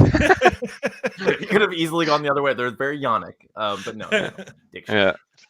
Oh, man. I'm not really sure what's happening tonight. I knew that the show would go off the rails, so it's cool. It's all good. Yeah, it's like slap happy hour for me, so that's probably what's happening. Is I'm slowly shifting into my brain basically getting high on itself. So I told like I'm daddy daycare all weekend here. So when the kids wake up at 6 a.m., that's I'm not looking forward to that tomorrow. Yeah. My wife's doing a wedding tomorrow. She's a hairstylist. She's driving out to the beach to go do like an on-site wedding, so she has to be up at like 5 or something. So I know I'm gonna be up because as soon as the bed moves, I'm gonna be up too. But oh yeah. Anthony's like, I won't be up. Nope. My son's gonna run and he's gonna come into my room and he's gonna jump on my face and I'm gonna kind of like wrestle him and like go back to sleep. And he's gonna lay in my bed. He's gonna sleep for like 10 minutes. And he's gonna be like, "Can I go watch YouTube?" And I'm gonna be like, "YouTube's your daddy for at least 20 minutes." And he's gonna go watch. Yeah, he's gonna go watch YouTube, and I'm like, "Thank you, YouTube." I go to sleep for like 20 minutes, and I'm making breakfast, and then we start our day. But yeah, so that's usually how it works. That's this is true, Drenna. Yes, you're right. I was not insulting the comments. I love the comments. The comments are great. This show's good. Yeah. And I was gonna say my son. It's the same thing with my son. He's 7. Like so, he doesn't even come in our room anymore. He just goes downstairs and turns the TV on. But sorry, Eugene. Okay. Oh man, I don't know where to go now. Yeah, so Eugene kind of just the heckler. Boo! Get off stage. Boo! My daughter's 3, and she still comes. I'll hear her little footsteps coming in the room, and she won't just let it go. She won't lay in the bed. She won't go back in her room. She won't go downstairs. I have to get up when she's up. But my son, he acts like he's watching. He acts like he's watching something that he shouldn't be watching. Like if I got busted watching porn by my wife or something, he'll turn the TV off as soon as you go downstairs. I'm like, what were you watching, buddy? You turn it on, and it's like nothing usually, but like Minecraft tutorial videos or some crap. He just wanted to explain like the 6 years of Minecraft lore to you, like why this video is important to him. He's like, I'm just gonna avoid all that. No, there's 2 things that I try to read him books at night, but every once in a while, if he's really good, like we'll let him earn like 15 minutes of tablet time before bed, and my wife said she was like standing outside his room before she was going in to tell him to turn it off, and she heard like beep beep beep beep. So she goes in and he's watching an episode of Cops. And I'm like, what? Like he's all into like police officers and SWAT officers right now. That's what he was for Halloween. So he must have just typed in like cops or something.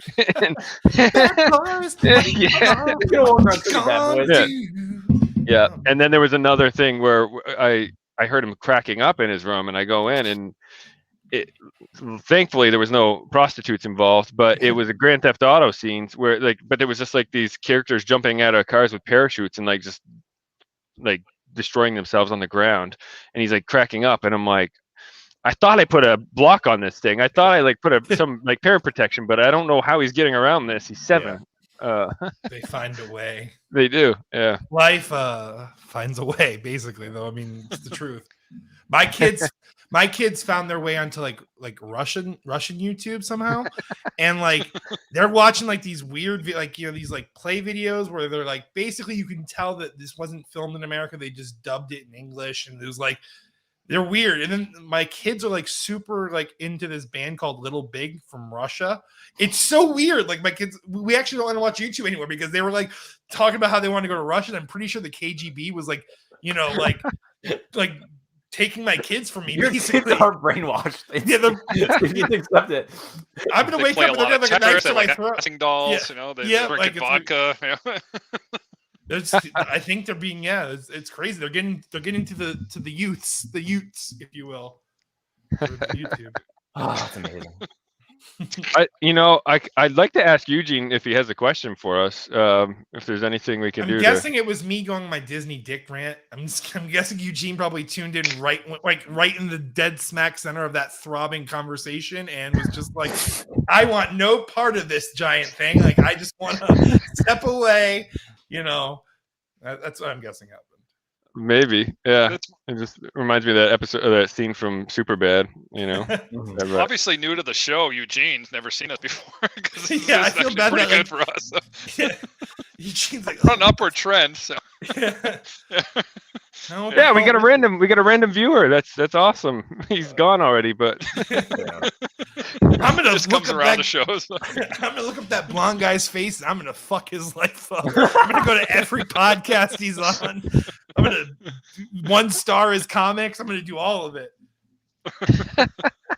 No, all he said is this sucks.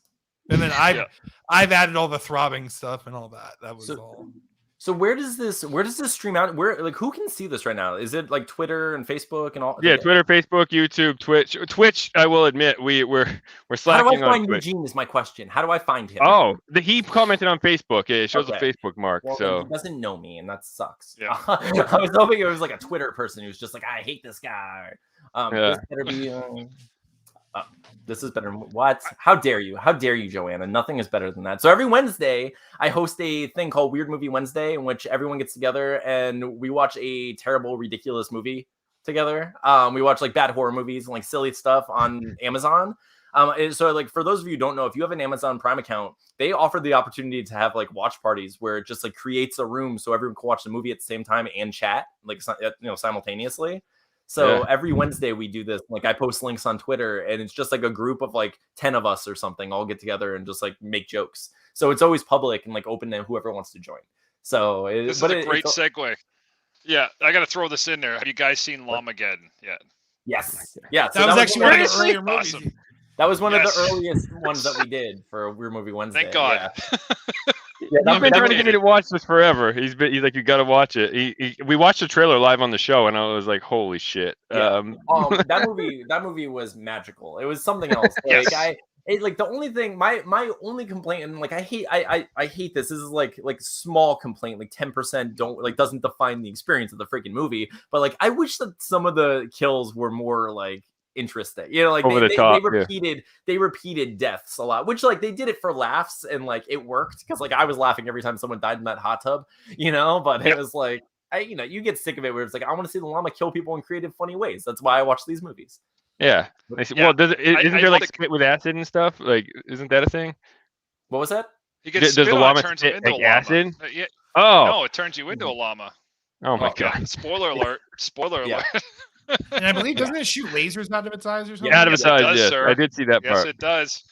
We need to watch it again. Like we watched that very early on the Weird Movie Wednesday. Like I actually started it just on Twitter where like I would say, I'm starting a movie at 9:00. If you want to watch it, also start that movie at 9:00. Whereas like very not well put together. And I was like basically just like Paige, would join me, and it's just like I would tweet, like live tweet things. And then I discovered that Amazon, like has that that function. So much better, and it's so cool. Cool. Like so everyone makes so the whole time everyone's just making like hilarious jokes. Like Paige and Joanna are hilarious, and they join every week and just like make all these like amazing jokes about while we're watching. So if you're watching this right now, join us on Wednesdays. It's so much fun. It always starts at like I post the link around 8:30 Eastern Standard Time, and like the movie starts around 9. We try to let everyone get in before we start the movie, but yeah, so it's always fun, dude. Like anyone who wants to join, it's a great time. It's like an improv live mystery science theater 3000, right? That's kind of 100%. Yeah, we those guys. every Thursday night, like me and like a handful of my friends would do like a movie night once quarantine kicked in. It's like just the way to hang out or whatever. But yeah, it was like we had like a Facebook room. We're like 3, 2, 1, hit play, like and then you hear someone echoing over, and I'm like It's just a little off, but. What is the sequel to Lamageddon, Joel? You were talking about Alpacalypse. Oh, that's amazing. Alpacalypse. Yeah. Is that an actual sequel, or is that just like another? I think they were talking about it. Guy keeps blowing me off, but I have an invite to the director to come on the show so we can talk to him. That would be so awesome. Alpacalypse is a great movie title, though. Mm-hmm. Yeah, right. Yeah, it's better than Lamageddon. Like Lamageddon's great, but Alpacalypse, that's solid. Yeah. I'm pretty sure like Paige would probably remember, but like we pitched Alpacalypse as one of the jokes while we were watching the movie, and then found out it was a real thing, and we were like, magic. I was like, thank you. Oh wow. It's like Mansquito's another good one. That's another good name, right? That was like a sci-fi one, yeah. Oh yeah. I wish more of those movies. A lot of these horror movies are definitely like someone comes up with a very clever punny title, and they're just like, "Yep." It's like all of our pitches. Basically, yeah. For like, if you guys don't know, like on our show, one of the segments we do occasionally is called "Pitches Get Stitches," and it's just like I come up with like a cheesy, weird movie idea, and it just like we just run with it for a while, like. One was like Jean-Claude Van Dampire, so he's like a vampire hunter. And then what was the the Grinch Van one? Helsing? Van Helsing. Yeah, we did the Grinch. Like, okay, so I was at work one day and I realized like like in the song for the Grinch, they say he's got garlic in his soul, and I was like, you know who wouldn't like that? Vampires. So I was like, wouldn't it be amazing if vampires started taking over Whoville, and the only person who could stop them was the Grinch because he was made of garlic? That's genius. So yeah. So we came up with Van Helsing, and so if you look at our logo that we have for we have issues, one of the characters in it is basically our version of the Grinch with like a candy cane steak and a crossbow. Wow. That's people with a split. Would there be like a licensing issue to like make a comic of that? Because that sounds incredible. I feel like we could get away with it.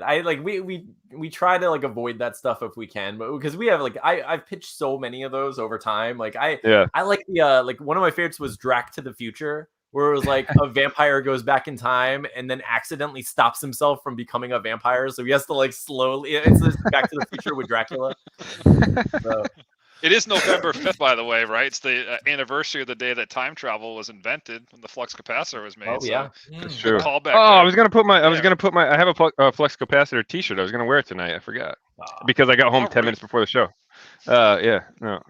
You're lucky I got the banner up. You're lucky you guys aren't looking at a cement wall behind me because I had 5 minutes to put the banner up and then turn my laptop on and we were going live. So. Oh, nice. You should go back to the stone wall just for the throwback issue. Nah, we should do that. It's were your early episodes rough?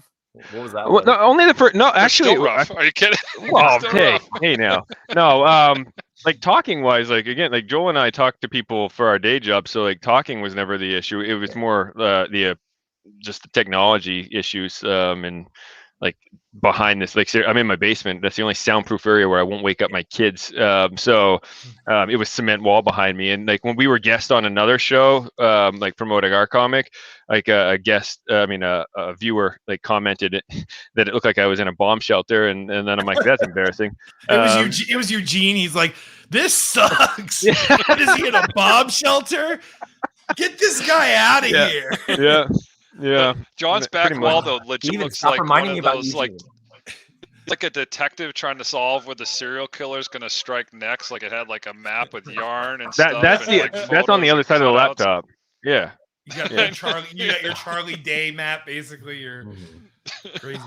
Freaking Eugene, breaking my heart. I think it's just him trying to figure out guests, but you have like this whole like scrum board up there in the background. I was like, are you trying to figure out where the killer strikes next? Like, well, hey, maybe I have it's my triangulated. So yeah. No, the scene in was it Billy Madison with Steve Buscemi where he has his list or whatever, and he crosses off. Yeah. Puts the lipstick on. Yeah. I'm really glad I called that guy. Yeah. 90s Sandler. Yeah. Yep. Chef's kiss. Yeah. Another New Hampshire weirdo, like one of us. So. Yeah. Good times, right? So. Yeah. He's from here, unfortunately. So I'm sorry about that. Our fault. Hey. Yeah. Hey, he was good in the 90s. But now he's just. You know what? Now he's just literally making quick movies with all of his friends and just getting them loads of money. So I'm all about that too. Like he's just lining his friends' pockets, and that's cool with me. Like that's the dream, right? Like you bring everyone with you type thing. So you think he's gonna make an Endgame? Like, do you think he's gonna make like his Infinity War with all of his characters? Is there a Sandler verse being built? That would be wonderful. Believe me, I think I might have heard something like that actually. It would parody the current climate and then also I can see them easily doing that, right? He's gonna do it. Yes, and it has to like it can butt heads with the obvious Pauly Shore verse that's been created over time. I don't know if they know about that. I would legitimately kill for a Biodome 2. And I know it sounds crazy, but I loved Biodome when I was a kid. And I would love a Biodome 2. Wasn't there rumors of that? I swear there was rumors of a sequel to Biodome. Pauly Shore, I guess, acknowledged it on TikTok where he was like, "Listen, I will do anything. I'll do whatever movie you want me to do." Because you just need to talk to the guys that own the rights to these things. Pauly Shore will do anything for love, even that. But, no. Oh man, that's a guy that's holding we'll give him $100. He's holding the strings of the purse, the Biodome. He's like, bro, I have the rights to that. No one's getting this shit. Like, you know, Oh my God. I'm just let it saving go, the man. world from its sequel. like let it You go, almost man. killed us the first time. Your ancient magic won't seep into the pores of the earth once again. I don't think Brendan Fraser can do anything. He doesn't. He looked rough these No, days. he's I back. don't He's know. coming It's- back now. He's he's playing a blowing up. villain, right? Yeah. In Batgirl, Batwoman. Yes, I think it's Batgirl. But he's like he's gonna be in a he's gonna be in a he's either gonna be in a Tarantino movie or Scorsese movie. One of those like big Yeah. directors. Like Brendan Fraser's coming back. One left, right? That's Hey Thor, Yeah. buddy. I Oh don't man, know. Pauly Shore's What- ready what- for his comeback. What superhero would Pauly or supervillain should Pauly Shore play? Right? Super villain. Like, do we want to like give him like an artsy role where like, oh my god, Pauly Shore's playing this guy, and then he actually nails it? Or are we like, no, like the Weasel is a character who could he literally could come back as the Weasel in Suicide Squad because Yeah. they, that Oh, would be man. pretty funny. they gave that opportunity. Like he's still there, you know. Yeah. So that would be really funny. Um, Let me- Looking But for I some don't know. fresh I don't- nugs. just chill. Like just wheeze the juice. Man. He's Captain Cole, Yeah, I was gonna say, or he's making a redoing of Mr. Freeze. Mr. Freeze. But just chill, buddy. Calendar man. Oh man. Calendar man. I just remember like the Goofy movie when he did the voice in that movie. Leaning Yeah. Tower of Cheesa. Yeah. It's Uh, the Leaning Tower of Cheesa. Oh, Yeah. So, yeah. Goofy movie's great. There was no Oh, dicks yeah. in the making of a Goofy movie. At least. I hope so. not. Yeah, that would charm. Like that Anthony- movie was Anthony's part of my like, I'm gonna childhood. find that dick. I'm gonna find that dick. I'm gonna search high and low. If anyone can find it, I'm gonna find it. No, got that dick dar. We got time, bro. I got time. I just want Time, Pauly bro. Shore as Coming this every fall. character. Like they should make an end game where he's just Captain America, It's Thor. just him, right? Hulk, yeah, yeah. just everybody. Yeah, Yeah, He would agree. all of them. Yeah, he would be all They for should that. make an Adam Sandler movie where Pauly Shore went back in time and replaced him. So then Adam Sandler has to go back in time and To fix replace- the timeline. So, so all I'm of the Adam Sandler inevitable, movies- buddy. Yeah, Just so- like that. Oh my god, yeah. So all the Adam Sandler movies were actually Pauly Shore, and Adam Sandler has to go back as his and like get his various characters to help stop the various versions of Pauly Shore. I'd watch it. I'm just, Pauly Shore is Happy Gilmore. You know, and unfortunately, the Dick in those movies would be Andy. Andy Dick would be in those movies. oh man, yeah. I think That'd be good. yeah. I just imagine Pauly Shore as Happy Gilmore. I just can't picture him swinging a golf club, but Yeah. I don't know. That'd be interesting to see. But You're gonna get it, Bobby. Whatever. Oh man. man, I remember watching all of his movies when I was a kid on VHS. I remember watching like Son-in-Law or whatever. Was that what it was called? Mhm. Son-in-Law? Son- Yeah. The only one I didn't see often, I've mentioned this, is Jury Duty. I never saw Jury Duty that much, but In the Army Now, Son-in-Law, Biodome, Encino Man, which is Encino Man isn't really a Pauly Shore movie as much as it's. I mean, I guess it is, huh? Yeah. He's not the main Brendan. character though. Sean Right. Astin and Brendan Fraser. Was he in are- Blast from Right. the Past, or was that just Brendan Fraser? I can't remember. That was just Pauly Shore. Brendan. He might have had It a, was just a Brendan. cameo. I don't know. Yeah, Because Blast from the Past is when he's in the bunker with his folks, and then he comes Yes. out like, yeah. yeah. It was Yeah. like he was like the Coreys though. Like him and Brendan Fraser were always in everything together. Like the Corey Mhm. Haim, Corey Feldman days. Like they're always in the same. So I didn't know if Mhm. I couldn't remember if Pauly made like an Right. appearance somewhere in there or something. Like played Well- the pervert at the video store, the porn store that was built over his house or something. You know, True that seems like a little Pauly Shore small role. Yeah, it seems like Anthony's- a Pauly Shore type role. Anthony was saying in one of our episodes that like basically Link, specifically the character Link from Encino Man, is seen in other Pauly Shore movies. Like he serves in the army now. He's one of the, like he walks up to him and takes like I forget what he does in that, but he takes a piece of food and it says Link something. And then in is it Biodome?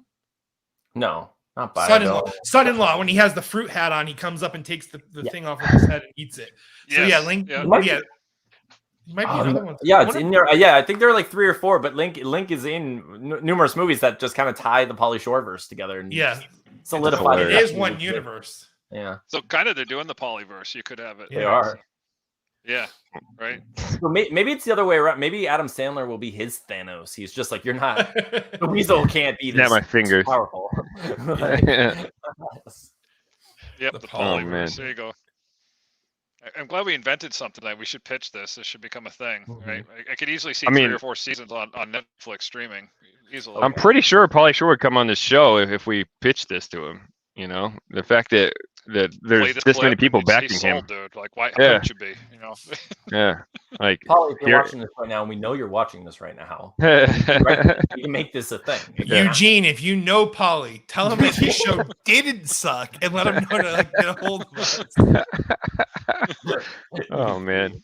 Hey, you know, you guys might be part of the first show where we get a thumbs down. So that's an honor. And I know it was because of me because I was Breaking my balls heart deep in over and Disney over. dick is what I was just. I don't know how we haven't gotten thumbs down on other you shows. did. That's but right. So I pitched the Pauly Shore verse on Twitter, and Pauly Shore actually liked the tweet. Oh, So, serious? Yeah. Paige is right. She's basically the We Have Issues historian and like the most supportive person in the world. So yeah, she remembers this stuff. Wow, that's I guess you know he's already aware of the idea, so that's just one step closer. Oh, so yeah. We're gonna get him. I really want Yeah, to see Adam Sandler in like full Thanos garb now. Though is what I want to see. I want to see like the chin and everything. Somebody should Like- Photoshop that. Yeah, Photoshop that. Make it Just- happen. yeah. Right. Someone needs to get the Infinity He's War like- poster and just He's Photoshop like, him. I'm Adam Handler. I'm Adam Handler. He like goes back Wow. and like, he's not collecting the Infinity Stones. He's collecting like the souls from each movie, basically. Like he has to kill like the supporting character from each movie. and He get has their to soul. kill Link in every various movie. I have to kill the five. Yeah, it's fine. The Yeah, five fine. links, Yeah. they link together and make the power glove. Oh, this does put a smile on my face. Oh man. Steven, who would Adam Sandler have to push off the ledge though? Oh, I'm sorry. His grandma from Happy Gilmore. Happy, Right? Oh. Happy Gilmore, right? She goes, "You don't love me. I'm sorry, little one." And then just in the background, like as she's falling off, you just hear Shooter going, "Shooter!" Like it's just, as she's falling.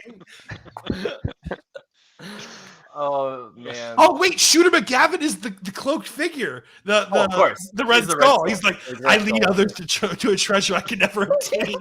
And it's just like leads like Adam Handler up the hill, and he pushes. Who's the big grandma Opie up. guy? He's like, your ball struck my Yeah. foot. Like, who would Oh, he yeah, play? with the nails in his head? That guy. I got your. oh, what was that guy's name? Well, what about Chubbs? I mean, Chubbs Chubbs needs, is important he too. needs a role in there. I Oh feel my like God. Mr. Larson is the guy, but that guy's dead, unfortunately. Yeah. Yeah. I'm looking it up right now. Oh, the Jackass guy. He's gonna have a spot in there. Oh, yeah. Jackass. Oh, You know? yeah. Yeah. I don't know. Oh man. Wasn't Steve Buscemi always creeping in the background somewhere too? He's Mhm. always throwing A lot up of well, things. yeah, he was Yeah, he's Billy Big Madison, Daddy, Mr. he was in- Big Daddy, yeah. Yeah. And now look at him. Now he's like, now he's getting like Emmys and shit. You know. Yeah. Yeah.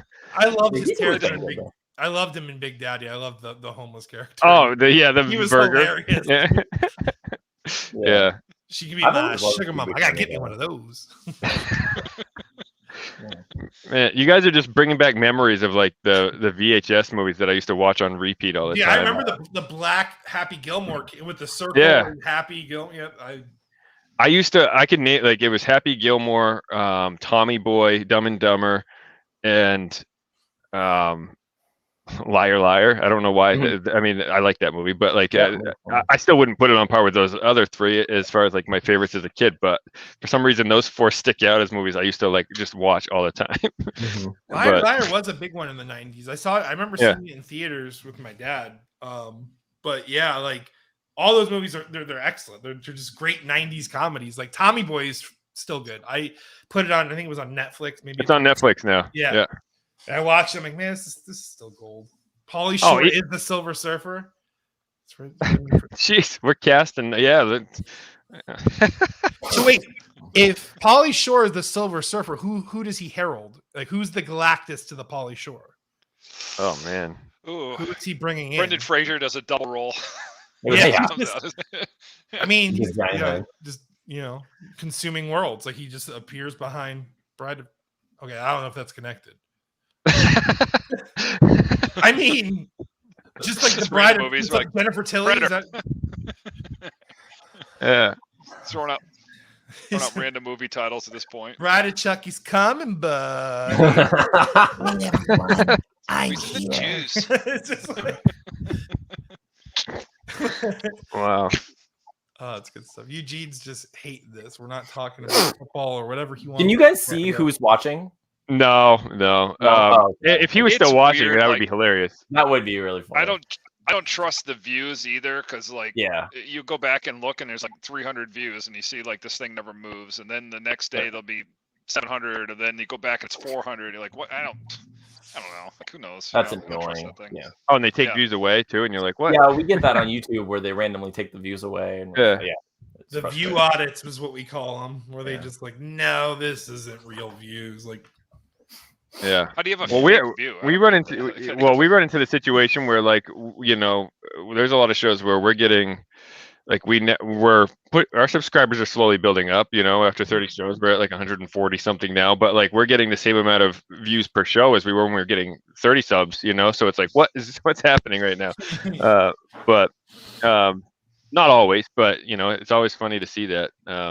You know, we've like quadrupled in subs, but it's also, you know, our show, like at first we were only on YouTube and Facebook, and then we started spreading out in different spots. So it's like all our views are just spread out everywhere now, except for Twitch. Like Eugene tells people don't follow them on Twitch. Like we have 8 followers on Twitch.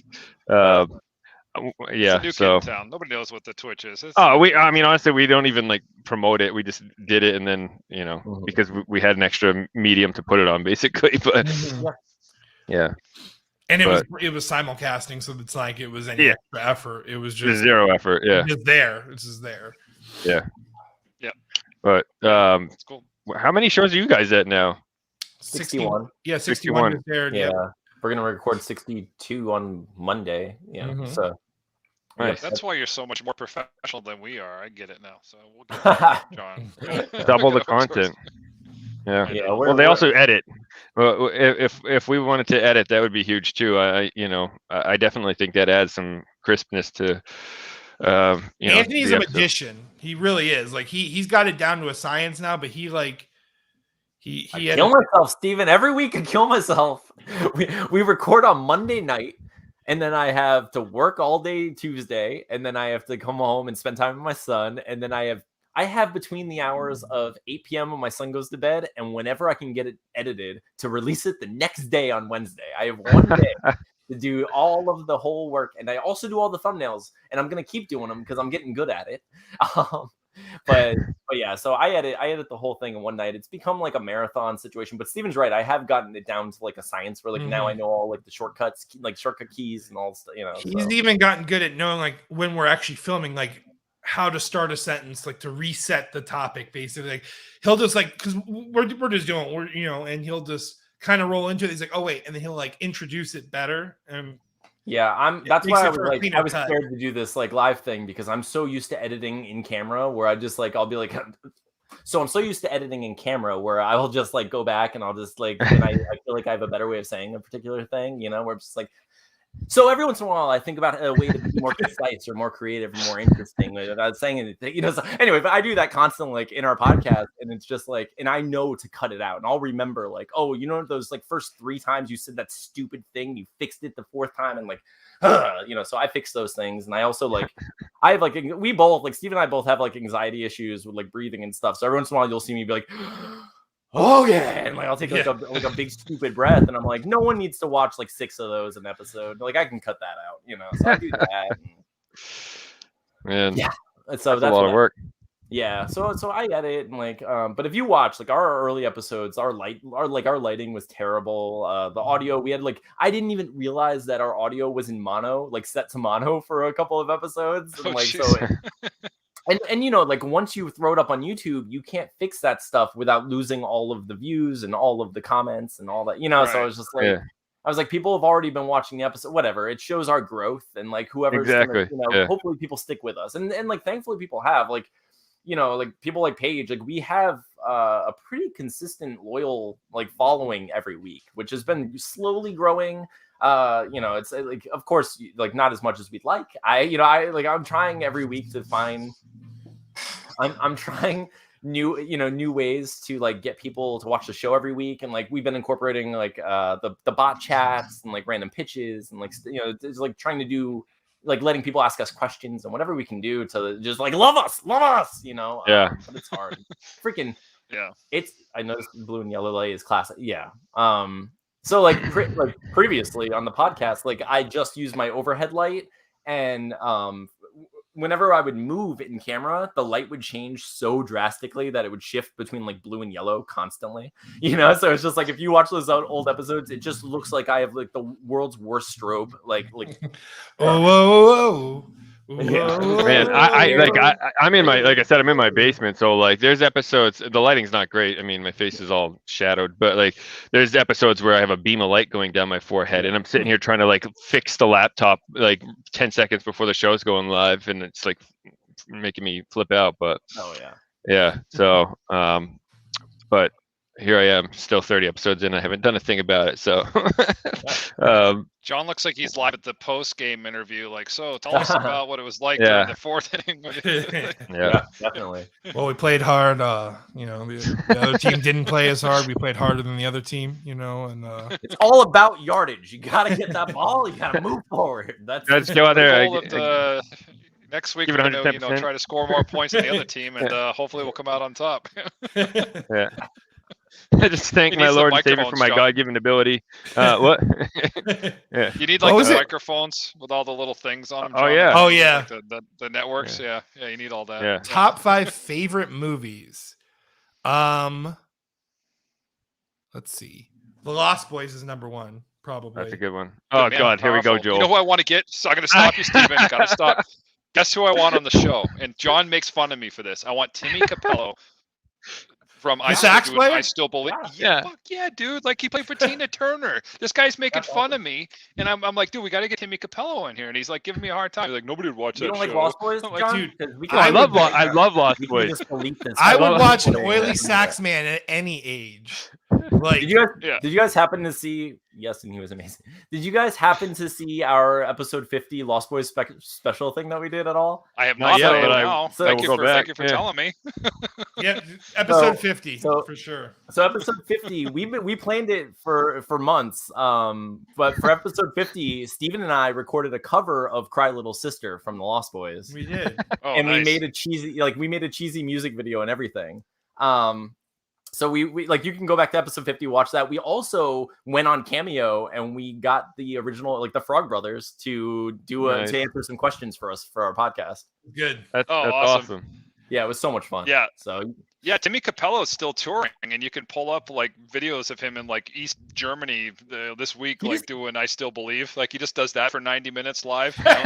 You know? he Yes. just came to where we live. Like he just came to the city I'm in right Yes, he now. did. Fort Yes, Myers. he did. He We, was in we actually Florida. we missed him because we saw Coheed went that to night, Coheed. right? We went to Coheed in Oh, It was Jacksonville. the That's a exact tough night we call. went to Coheed. Coin Yeah, flip. like- Yeah, like, we're gonna see Coheed or Oily Sax Man. But, What's hilarious about Timmy Capello is he sets up a full stage with other, like he has a drum set and amps, and there's no band. It's just him and his sax playing to like a debt, like I don't know why there's all this other band equipment up there, but it's like a Chuck E. Cheese or something. It's like he's got an animatronic band playing behind him or something. I don't know, man. What if he's just like weird. hoping like someone just like walks up and starts playing with them? Maybe He he's still trying to. believes I would that. sit in. He still I would sit in and believes. play. He still believes I'll he can have cover. a band. Yeah, that's Oh, he's hanging man. on. Yeah. Yeah. He had like a spiked cod piece in the last video. I saw. Oh my god. I'm just glad It was he's pretty owning it, man. He's just He's, like, why he's, not? he's owning it. Yeah, this is absolutely. who I am. Like I'm not gonna be one of those people that tries to bitch and become artsy afterwards. I'm Oily Right. Sax guy, and that's who I Yeah. fucking am. 40 years later, still oily sax. I He's got to swear- have some crazy Tina Turner from the Road stories, man. Like that's what I want. Oh, to I'm this sure. guy. Like, what was it like playing with Tina Turner? Like, talk us through off the stage what the hell that was like. Like that's got to be incredible. It's gotta be it's Yeah. gotta be quite the situation. It'll be like every Yeah, like couple of weeks, we'll be talking about like, oh, we should reach out to this person and that person. And you'll be like, you know who you should reach out to? And then that name comes back up again. So yeah, You know who else maybe I want, Steven, is CC DeVille, too, right? CC DeVille from Poison would be Oh Yeah. That'd be sweet. Those would be crazy stories too, for sure. Oh yeah, any of those guys, Nikki Sixx, any of those guys, like Motley Crue, like. Oh, I'm like, they jeez, can't be doing much, right? Wait, what else? They have to be reachable, right? Like to some extent. Yeah, at this point, you know. Well, you know, Get the they'd guy say from some War. horrible things too. It would get so weird so fast. But one of the guys from Nelson, just get one of them, you know. Get him go against the other one. I just need Nell. I don't need the the sun. I don't need the sun, just the Nell. Millie Vanilli's out there somewhere. We got one movie answered in the top 5 movies, and then we just went off on a tangent. Lost Boys. The Lost Boys. I know this isn't. I mean, a lot of people from our generation like it, but one of my other top 5s is the Leonardo DiCaprio, like Romeo and Juliet from the 90s, that like the remake. Yeah, I remember watching that. Yeah, with like John Leguizamo and Claire Eugene Danes. is biting his thumb at you, Steven. Eugene is pissed. He is not happy with that selection. He likes the original with the underage. Anyways, jeez, it was though. But he hates hell all Stephen Todd's. No, V for Vendetta is in my top 5. Which today is that day as well. The 5th of November. 2 more. You always I don't want to put Biodome in my top 5. That's like embarrassing. So it belongs there on the fly podcast we're on. My top 3 is almost always the same. It's always like Lost Boys, Romeo and Juliet, and V for Vendetta. But then like my last 2, it's always so tough. Spider-Man 2 is really good. Wait, which one? The Tobey Maguire sequel? Of course, it was not Andrew Garfield. No. Oh no, God, not that one. No. And Far From Home was good, but it wasn't like Doc Ock, Raimi good. But one more movie. Come on, Steven. You have so many movies that you love.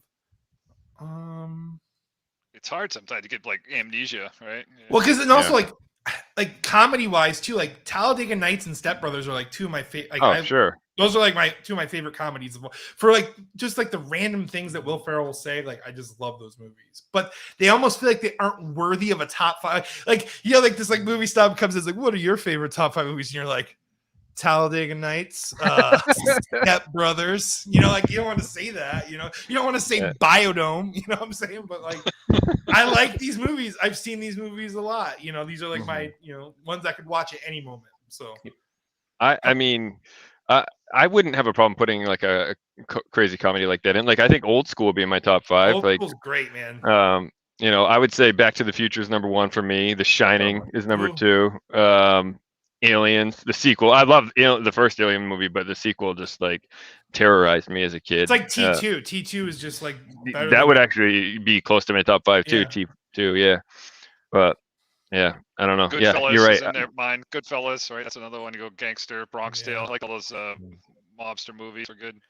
I watched the Goodfellas Bronx is a Tale classic. so much growing up. Oh my god. Oh yeah, Yeah, absolutely. Yeah, Chad's Pulmonary was fantastic in that. Yeah, that movie crushed. It was a good time. Yeah, right. I had that on VHS too. Yeah. Man, you had like a Blockbuster in your house. So oh, I definitely did. No, man, my dad was a movie buff. So like my dad. Apparently.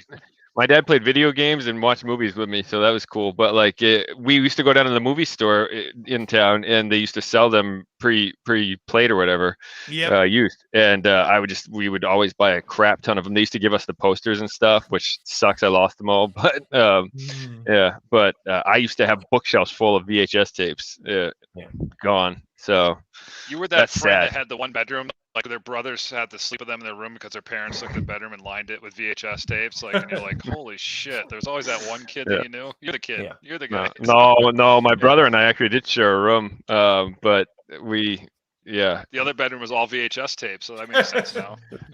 I remember the Jurassic Park VHS pretty well, like the solid black box with the logo on it. Yeah. I was little when Jurassic Park came out. I was. Look at that. We gotta go full there screen it is, here. Here, full screen. Put it up here, full screen. There we go. Yeah, I have a bunch of random VHS over there. Not random. Did anyone else ever like randomly mix up the Jurassic Park theme with like a Boyz II Men song? Like kind of clash them together. Close your eyes. right? Like it's close. It's not quite there, but like my mind has forever tethered those two for some reason. And I'm just imagining the Boys to Men singing on a brontosaurus, which aren't even real anymore. Wait, the bronto's not real, right? The brachiosaurus is the real one now. Mm-hmm. I think a mashup has to happen. You should line that up and make that happen. Yeah. Gotta see it. And I don't want Jurassic Park. I don't want today's CGI. I want the 90s CGI. I want them like on like a very apparent CGI dinosaur that's like just color schemes aren't right, the shadows and lighting are wrong. Like I just couldn't get the hair flowing right. Yeah, it's kind of still kind of shitty. Hey man, Jurassic Park still holds up pretty well. It's because they use animatronics. That's why they're smart. Yeah, exactly. And they use the CGI in the dark, which is also smart because it's really easy to hide stuff. Yeah. No, dude. You watch that movie. A lot of the stuff is CGI. Like it was amazing. Really, it was just for sure. But the T-Rex is roaring with the banner is the thing I'm notably thinking of. Actually, is where No, like Jeff Goldblum was entirely CGI. He wasn't even in that. That breathing chest scene, all CGI. Had to be, right? But yeah, that sheen onto him. Yeah. Right? Yeah. Oh, you know how many times I've used that like GIF of him standing next to a big pile of shit when I'm trying to like explain something. Yep. Yeah. Talk about my day job. I just send that out. Like, here's my. I'm kidding. I can't imagine anyone from our day jobs watching this at 11:30 at night, but we are. Eugene's actually your boss. HR is scrubbing this hard, John. They don't want to get it. We're on a watch list right now hard. We're gonna find this guy. We're gonna have to go back through our training, our compliance training. Like, yeah. Oh man. Yeah.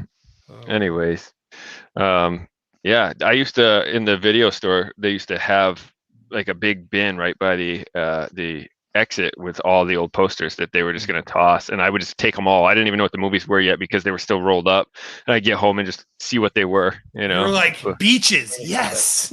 yeah. There were some bad ones. All the good ones. Yeah. Most of them sucked, for sure, because they definitely got shocking before I got not there. a give. Oh, right. No. Yeah. I remember that's how I got the Beavis and Butthead Do America poster. Nice. And like a couple, like as a kid, I was like, oh man, this is a good find, freaking treasure. Yeah, same thing. Though. I'd put them all up on my wall too. Just no frames or anything. Tape them. Oh yeah, tax. Yeah. And then I became an adult, and I was like, I still want movie posters, and I was like, I should probably get frames. And so no, that looks cool though. And then you go to buy frames, and you're like, oh my god, frames are so expensive. I'm not framing anything. Yeah. Yeah. I just painted black around them. Haha, suckers. Yeah. Miss sucker. Only one spell. But oh man. Yeah, well, I don't know if I can name my top 5 movies. It's so hard, But like Back to the Future, like you said, is definitely on mine. Like Safety Not Guaranteed is probably on mine. Pulp Fiction, like it's hard. Oh my god, like Army of Darkness, Evil Dead 2, No Country for Old Men. Those are all on there. It's so hard to do that. I don't know why Joanna would put us through that. She's a bad person. I feel like she RoboCop is on mine. Yeah. She's like, hey, top 5 favorite movies, and then just disappeared from chat. She's just like, I believe it. Yeah. No. Yeah. I was gonna say, yeah, they're still there. Here we go. Yeah. Army of Darkness definitely was pretty close to mine too, I'd say. So, I actually, it's funny thinking about that movie. I saw that when I was young before I saw the first one. I didn't even, really? Yeah. I just thought that the cover looked cool, Awesome. But obviously, I mean, I went back and watched them in order after that many times. But by the way, Ash versus Evil Dead is, if no one's seen that, I'm sure you guys have, but like that show is freaking incredible. That's on Netflix, Joel. nice. Joel just got his Netflix account turned back on there. He gave up on it for a bit, but I'm a junkie when it comes to watching stuff. So yeah, I know. I'm like, oh, I got to do the free trial for Paramount Plus because there's this show on there, and then I'm going to cancel it, and then I don't, and then I get a thank you for paying $5.99, and I'm like, son of a bitch. Got me for a month. Yeah. But yeah, Ash vs. Evil Dead. That it's freaking. It's great. Definitely captures the spirit. I love Bruce Campbell. I love those movies so much. Like those movies growing up were like the first movies where I realized people made movies. You know, like I watched Evil Dead 2 and I was just like, who made this? Someone made this, you know? And like, yeah. So then I became obsessed with it, and so when DVDs came out, I got all the DVDs and watched everything with like every commentary possible. Oh you know? yeah. Like I have all the Bruce Campbell books. You know, like I love them. I got a Evil Dead tattoo. No kidding. You know? Yeah. So, Did you see the trailer for Black movies. Friday? The Black Friday No, I movie? haven't. Oh, he's in that. It's a horror comedy movie coming out. Takes place on Black Friday. Basically, the mall or the store they work at gets overtaken by like these, not zombies, but these people that are just crazed, like turn into monsters basically, and they're trying to overtake the store. So all the employees and the customers in there are trying to like fight for their lives. So it's historical fiction. Okay. Yes. I worked at Circuit City when I was in college and had to work Black Fridays, and that was like it was crazy. Human beings are monsters, man. Oh, they were like slamming it. Open up! It's like we're not opening it. You know, people are their PlayStation. You know, my stomach is still digesting turkey and cranberries, and you're laying this shit on me. It was worse having to work Black Friday, and I was at that point. I was lead there, so I had to like be there at like 4:30 to like open up the register. I was there until like I think it was a lead, but they did actually. That's why they're out of business, because they made me work like an 8-hour day. But yeah, it was a long day. I would never recommend that to anybody. Mm-hmm. Yeah, it is the worst. It really is the worst. Yeah, but. Well, I'm not doing this to turn anyone off here. John, doing it power mark. No, but I am feeling it now because it's almost midnight and my eyes are getting smaller. Episode 2. We're doing this again, Steven. Hello, welcome to Livid Comics Lair. We're doing this. We're gonna go all night, guys. Marathon. This is a telethon. Yes, this is a telethon marathon. Call. We need you gotta call in. We're gonna tell you our top 50 movies. We're just gonna go down the list. Number six. No, but for real though, I should probably zonk out. But yeah, of course. I had a wonderful time, guys. This was very pleasant and fun. I hope you guys had fun. Yeah, thanks. Oh, of course. Yeah, I knew it was gonna be a fun show, so I was like, yeah, these guys are awesome. I was really looking forward to it because sometimes our show is a little more serious. We have a little more serious guests, but not to say you guys aren't serious, but you know what I mean. Like, it was just more fun and you're basically saying you went Disney dick, Steven, and you completely just derailed the show. And you went. Anytime we can get Timmy Capello, Lost Boys, Disney dicks, like mission accomplished. Like they lost our best viewer of all time. Like Eugene's never coming back. Eugene watched every show. He's all 29 shows. He used to give thumbs up. You know he's going to his buddies on the golf course like tomorrow. He's telling them how horrible the show is. Like, it's going to spread all throughout the country clubs in the whatever region Eugene lives in.